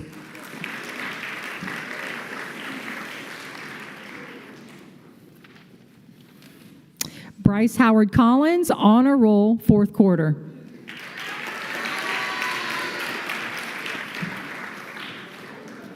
Maddie Mano, Honor Roll, fourth quarter, Honor Roll, all four quarters.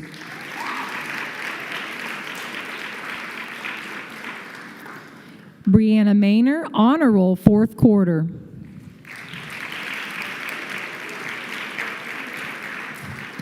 Justin Meyer, Honor Roll, fourth quarter, Honor Roll, all four quarters. Venetia Simmons, Honor Roll, fourth quarter.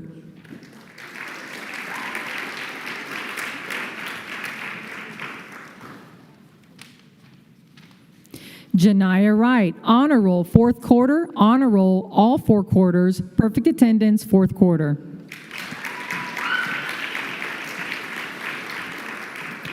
Lily Van Ruin, Honor Roll, fourth quarter.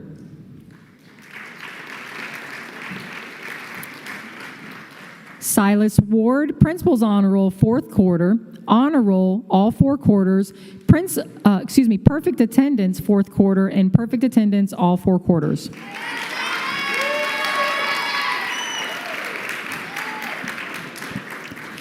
Eben Weaver, honor roll fourth quarter, honor roll all 4 quarters, perfect attendance fourth quarter.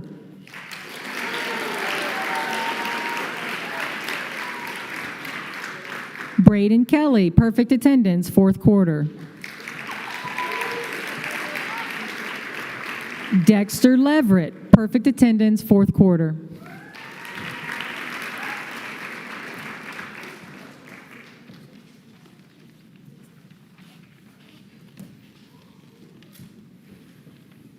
Congratulations.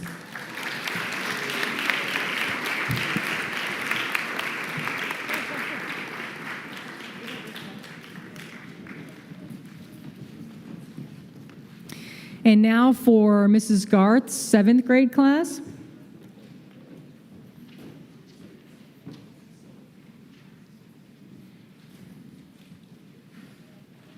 We'll start with Connor Benson, principal's honor roll fourth quarter, perfect attendance fourth quarter, honor roll all 4 quarters.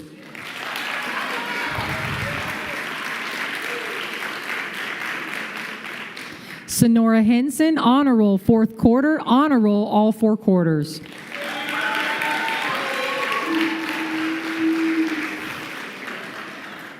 Doesn't hurt to have your brother up there, does it? Mahogany Jackson, who's one of our online students, honor roll fourth quarter, perfect attendance fourth quarter, honor roll all 4 quarters, perfect attendance all 4 quarters.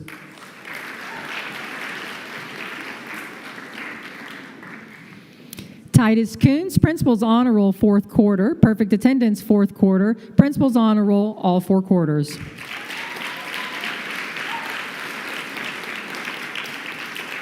Jaden Maxwell, honor roll fourth quarter, perfect attendance fourth quarter.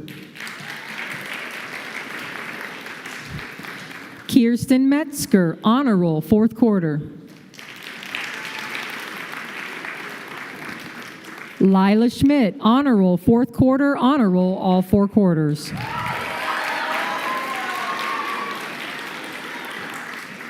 Carter Sloan, principal's honor roll fourth quarter, principal's honor roll all 4 quarters.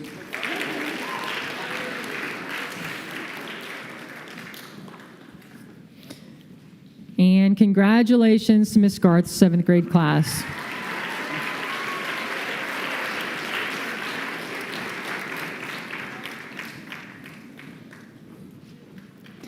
Up next, we have Miss Johnson's 7th grade class. And we will begin with Emily Blaylock, principal's honor roll fourth quarter, principal's honor roll all 4 quarters.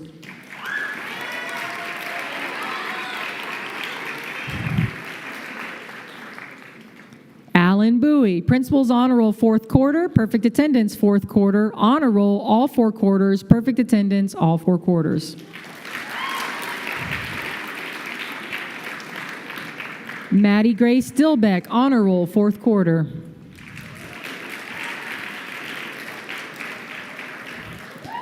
Connor Hastings, honor roll fourth quarter, honor roll all 4 quarters, perfect attendance fourth quarter.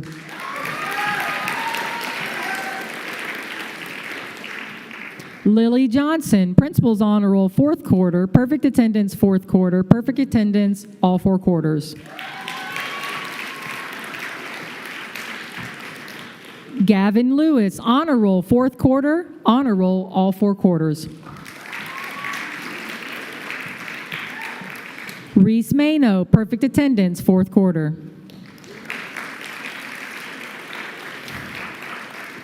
Jaden Meyer, honor roll fourth quarter, honor roll all 4 quarters. Damian Williams, perfect attendance fourth quarter. Tierra Woods, honor roll fourth quarter, perfect attendance fourth quarter.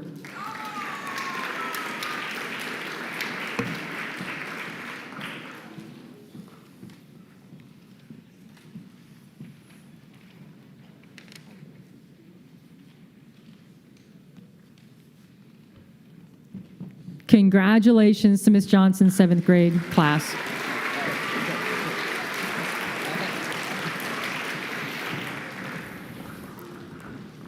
And now for Miss Myers' 8th grade class.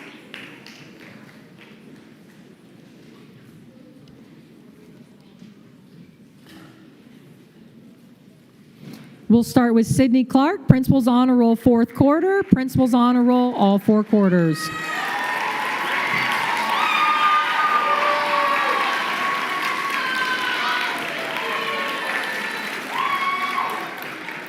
Sherrod Ford, Honor Roll 4th quarter, Honor Roll all 4 quarters.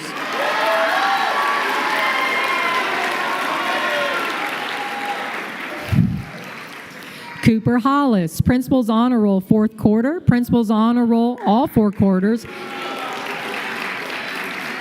Guys, you gotta let me finish. Let me finish, guys.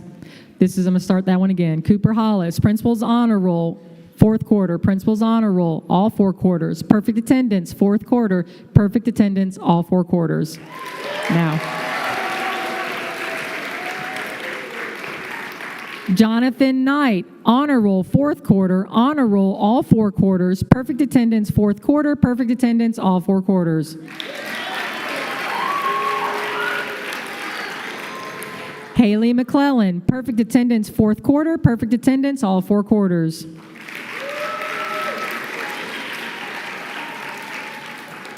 Walker Olson, Honor Roll 4th quarter, Honor Roll all 4 quarters, perfect attendance 4th quarter, perfect attendance all 4 quarters.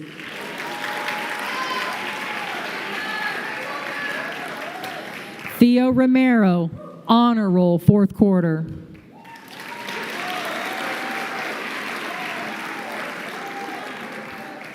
Bryce Schmidt, Honor Roll 4th quarter, Honor Roll all 4 quarters, perfect attendance 4th quarter.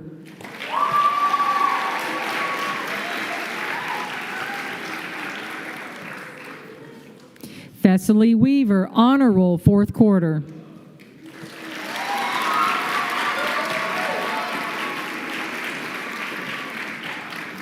Timothy Woods, perfect attendance 4th quarter. I must have left it off, but that's it all 4 quarters. And Thessaly Weaver, Honor Roll all 4 quarters.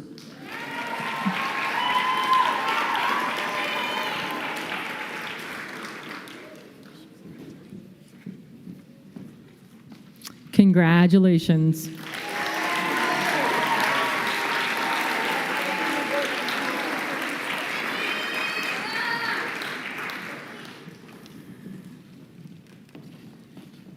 And next up will be Miss Caldwell's 8th grade class.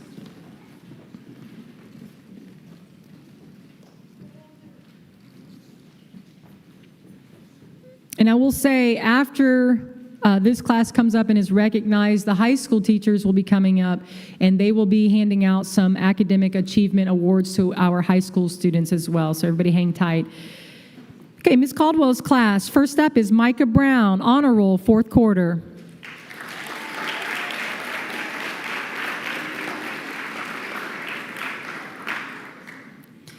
Grace Cagnina, Honor Roll 4th quarter, Honor Roll all 4 quarters.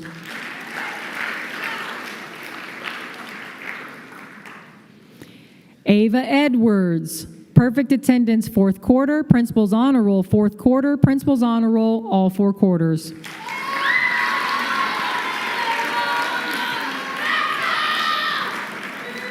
It does not hurt to have a sibling over here, Ava. Mason Garth, Honor Roll 4th quarter.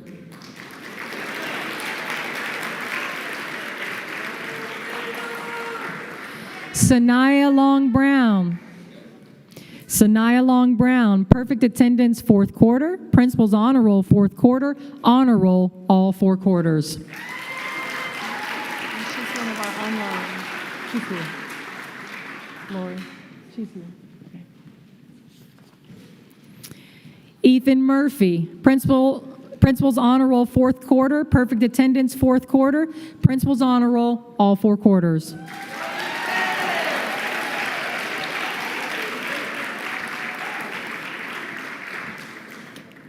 Skylar New, Honor Roll 4th quarter.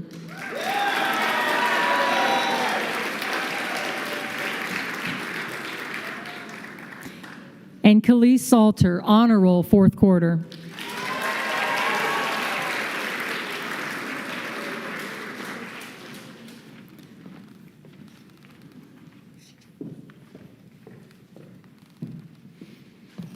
Congratulations to our 8th graders.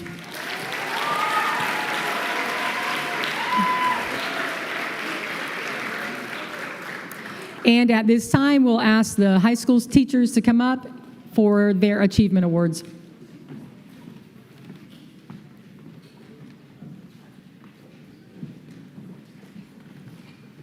We're almost there, y'all. Thank you for being a great audience today and honoring the achievement of all these students. G.K. Chesterton is credited with saying, "Education is simply the soul of a society as it is passed from one generation to the next." We are honored that you have trusted us with your children's souls, also their minds, which is what we honor today in this assembly. But we know that there's a lot that goes on behind the scenes in the classroom. High school especially invites a lot of new challenges, driving, working, as well as playing sports. And so we are honoring the accomplishments of our students today who have earned a 4.0 GPA to this point for this school year. That is an unweighted GPA. There are many students taking dual enrollment and honors credit, and those will be calculated as we get closer to graduation. But for today, we're honoring our 9th graders and 10th graders who have a 4.0 and those that have a 3.5 or higher. So that is both of those are hard-working goals. And if we say 3.5 or higher, that could be that they have a 3.9, which might only be 1B, but we're creating that distinction. Also, we hosted a culminating academic event for the high school, a World's Fair program, and we're going to mention today the students that scored in the top 5 out of the whole school in their World's Fair program. That involved researching science, technology, arts, or engineering, or mathematics innovation anywhere in the world in the last several centuries, and they had to create a timeline, an infographic, write a 1,500-word research paper, and create a 3D model, and present that to their friends and family, and that was a very big task and affected their grades significantly. We were really proud of how they rose to that challenge. So when we mention that, that will also be something you'll notice. And finally, our 10th graders will also, they are eligible now for National Honor Society, and so we will be mentioning the students that have achieved that recognition. So if y'all will join me on the stage, you can come up this way, and Ms. Chilcote will give you your certificates. Tamara Bryant, 4.0 GPA, top 5 World's Fair.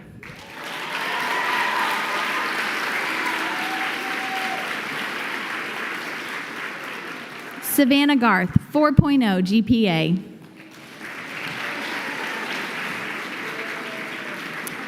Maria Haddad, 4.0 GPA, top 5 World's Fair. Congratulations.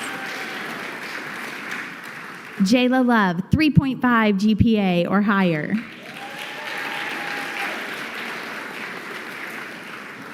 Emma Mano, 3.5 GPA. And Christopher Rios, who's an online student, 3.5. Congratulations to our freshman class.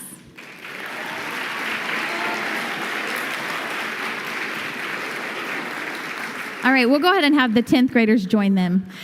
So for 10th grade, James Chong, 4.0 GPA, top 5 World's Fair, Best in Show, and National Honor Society.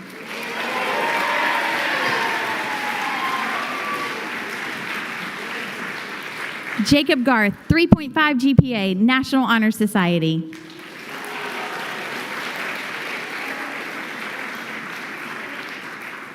Meredith Hammondtree, 4.0 GPA, top 5 World's Fair, National Honor Society.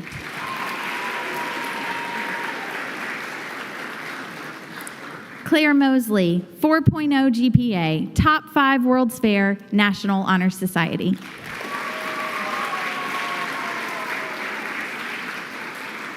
Alexander Owens, an online student, 3.5 GPA.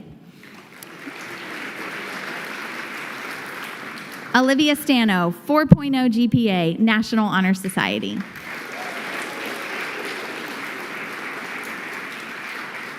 Adela Weaver, 4.0 GPA, National Honor Society. And Miss Yasmin Williams, 3.5 GPA, National Honor Society. Congratulations.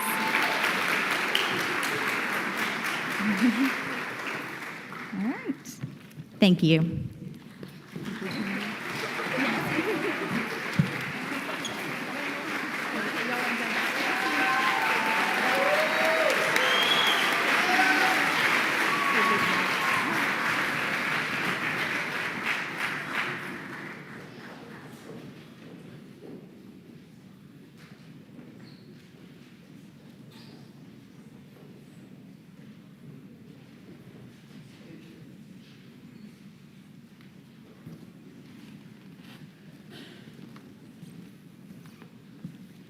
want to say thank you to Tyler and Hunter for making the live streaming possible. For those students that are at home, we miss you, and we look forward to you being with us next fall.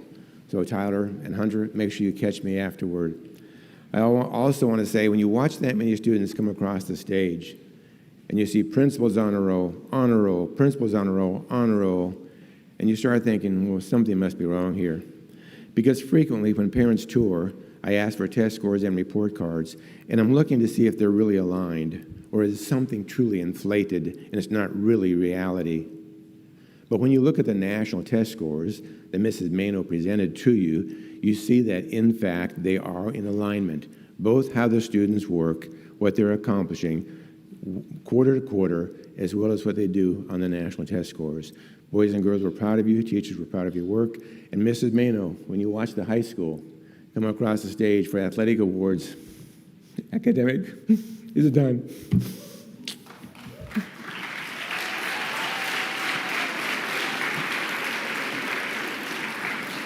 Many, many years ago, Mrs. Robinson's children were younger.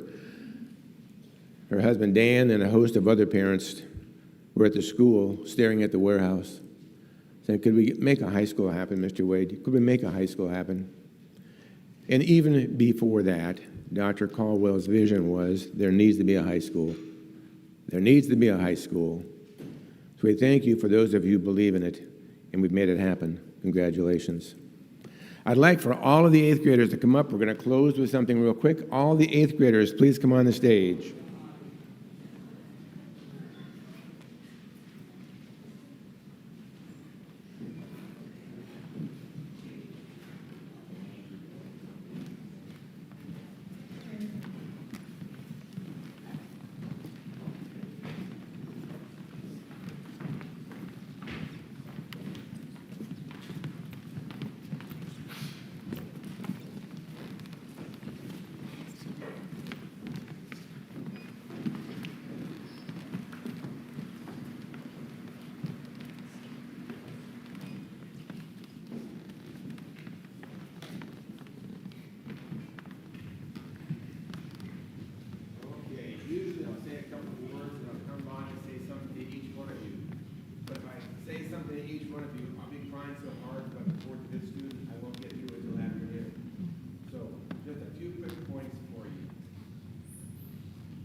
There's enough in life.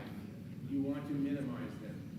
And so when they consider the spiritual aspect, physical safety, the academics, they bring you to the academy to minimize their regrets. There's one person in the audience who understands that extremely clearly for the second go around in life. And he's picked the academy for young boys. Wants to minimize regrets. So as you leave us this year, I want to give you 4 points and help you. Your parents taught you a lesson, and it's cost them money. They sent you to the academy so that as they go through the rest of their life and they watch you grow up, they're hoping and praying that regrets in your life are minimal because they'll wear it for the rest of their lives. So I'm going to give you a couple of points about regrets. So I'm going to speak to you as a grandfather because I've got children who've gone through school, children who've got children on this stage, and I've seen it. And so I want to give you 4 points about regrets real quick, and really it's 4 questions about the questionable. And then we've got a special presentation for you. We'll be done. 4 questions about the questionable. Question number 1. Will I need to keep this a secret? You are going to come across new students, new so-called friends. You'll be in some of you, new environments. And so the question you got to ask yourself about the questionable and minimize regrets is, will I need to keep this a secret? Outside of buying your mother a gift for Christmas or her birthday, that's a good secret. Don't tell.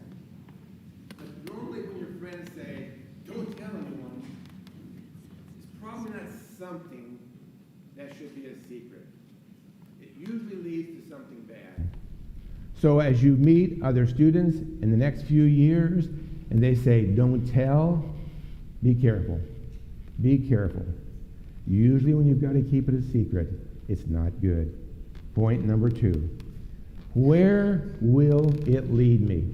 When you're around new friends, new associates, new acquaintances in schools, where will it lead me? Because here's what's happening. You started with the Hot Wheels in your driveway.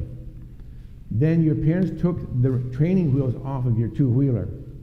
And then your world expanded up and down the street and in your immediate neighborhood. But as you get to find friends who drive, your world is going to expand rapidly. It already has because of the internet. It already has because of cell phones. And not all that is good. But with cars and teenagers, you will be exposed to things that may be unintended. So, will it lead me where I should be going? Where will it lead me? It may look innocent up front, but you've got to look at the end game. Where can this go? I need to stop and go the opposite direction. Point number 3. When I'm around my friends, my acquaintances, my associates, all the new people in the high schools that I'll be attending, I need to ask myself, does this present my best self? Does this present my best self? So in every situation you find yourself in the upcoming years, ask yourself, with those people that you're with, will this present my best self? Shakespeare said, to your own self, be true. To your own self, be true. And then my last point. When you find yourself having to make decisions and people are pushing on you, ask yourself this. The person my age, the person I went through the academy with, the person my age that I look up to the most, if they were in this situation, what would they do? What would he or she do? Then do the same. The person you look up to the most in this group, in a situation you may find yourself in next year, where someone's asking you to lie, cheat, or do something else, or go somewhere, ask yourself, the person that I admire most in this group, if they were placed in this situation, what would they do? And I promise you, you'll do the right thing if you do what they would do. A few years back, people were wearing a bracelet, and it wasn't for Mrs. Blaylock. It simply said, what would Jesus do? So because you've been at the academy, and the Lord is mentioned daily, we'll take it back to when the bracelets came out. Certainly not only what would your best person that you look up to in this 8th grade class do, but what would the Lord have you to do? What would the Lord have you to do? I will make you a promise. Go through your high school years. Go through your college years and ask yourself constantly those 4 questions about the questionable, and I promise you, you will minimize your regrets. You will minimize your regrets.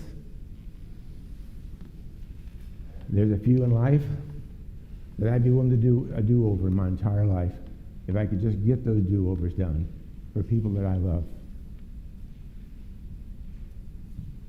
But I don't really want to live again.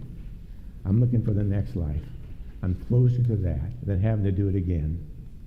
But to fix some things, if I could, the regrets, I'd do it again. The boys and girls, this is an amazing group. One of the most amazing groups that have ever come to the academy. One of the largest groups that have ever come to the academy. One of the groups that we just love you all the way across the board. You have made us proud. You have made your parents proud. You've put your mark on FCA. And we couldn't ask for any more than you've done. We've seen it on this over here that's hung. We've seen it on the screen that was shared with us. We've watched your behavior, your laughter. We've watched the unity that is among you. Stay close together. Be a support group for each other for good all the way through high school. And may you be friends for many, many years. May you be that person that the others would look to when times are difficult and they say, what would that person do if they were in my shoes at this moment? We love you. God bless you. And we thank God that we have had the opportunity to just be with you. It's been a real treat. Now, to close it, I've given you what I want to share with you, but there's some little ones that want you to make a promise to them. And they're going to give you something to give you as a reminder to keep a promise. I would like for the first grade class to line up right here.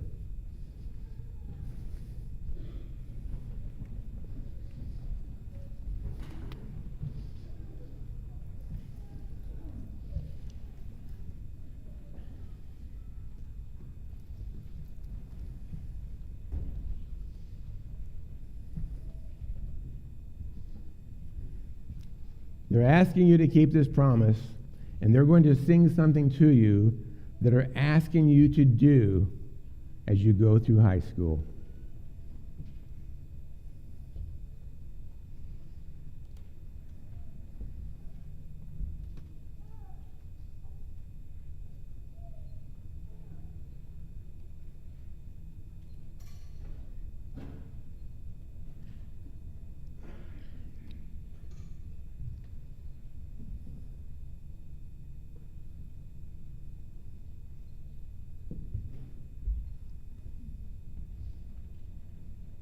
And when they finish, I'm going to say, do you promise?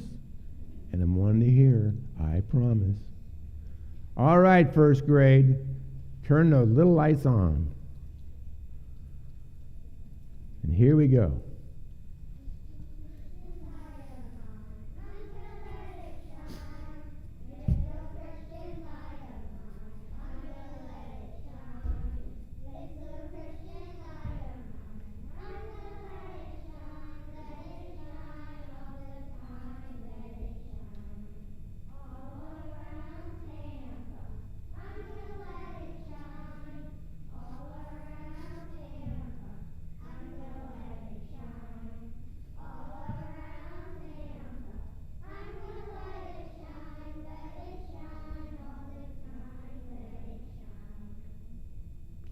And then, if you'll step forward and get a light, do you promise to do this? If you do, you're going to get a light.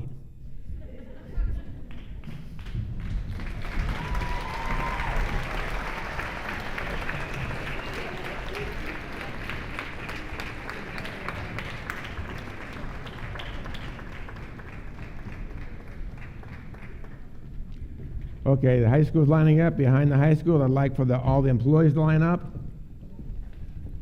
You've been a blessing. You take care, okay? Take care. Thank the world of you, man. You take care. You've been a blessing. Stay in touch. Theo, stay in touch, okay? Thank the world of you. Jack, you're fantastic. You take care, okay? Take care. Thank the world of you. Have a great year and keep staying in touch. So glad you're staying. Y'all take care. Take care. Miss you. Y'all take care. Thanks for staying with us. You take care. Stay in touch. We'll miss you. Glad you're staying. Glad you're staying. Gonna miss you. Stay in touch. I know you're staying. Hang in there. Anything you need, you got it. Gonna miss you. Stay in touch. Okay? Thanks for staying with us.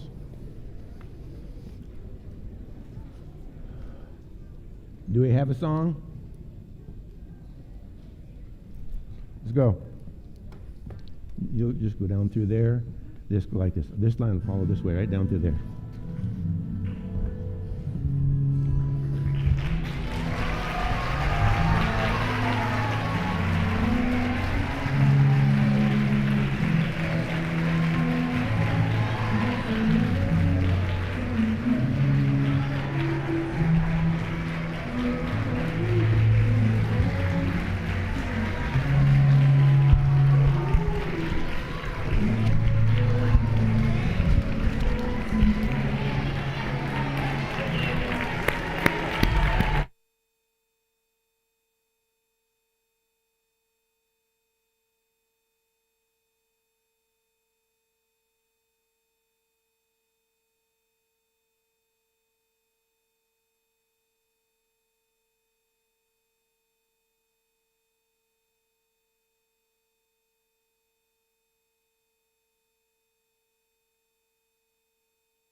The school year has officially ended. Please.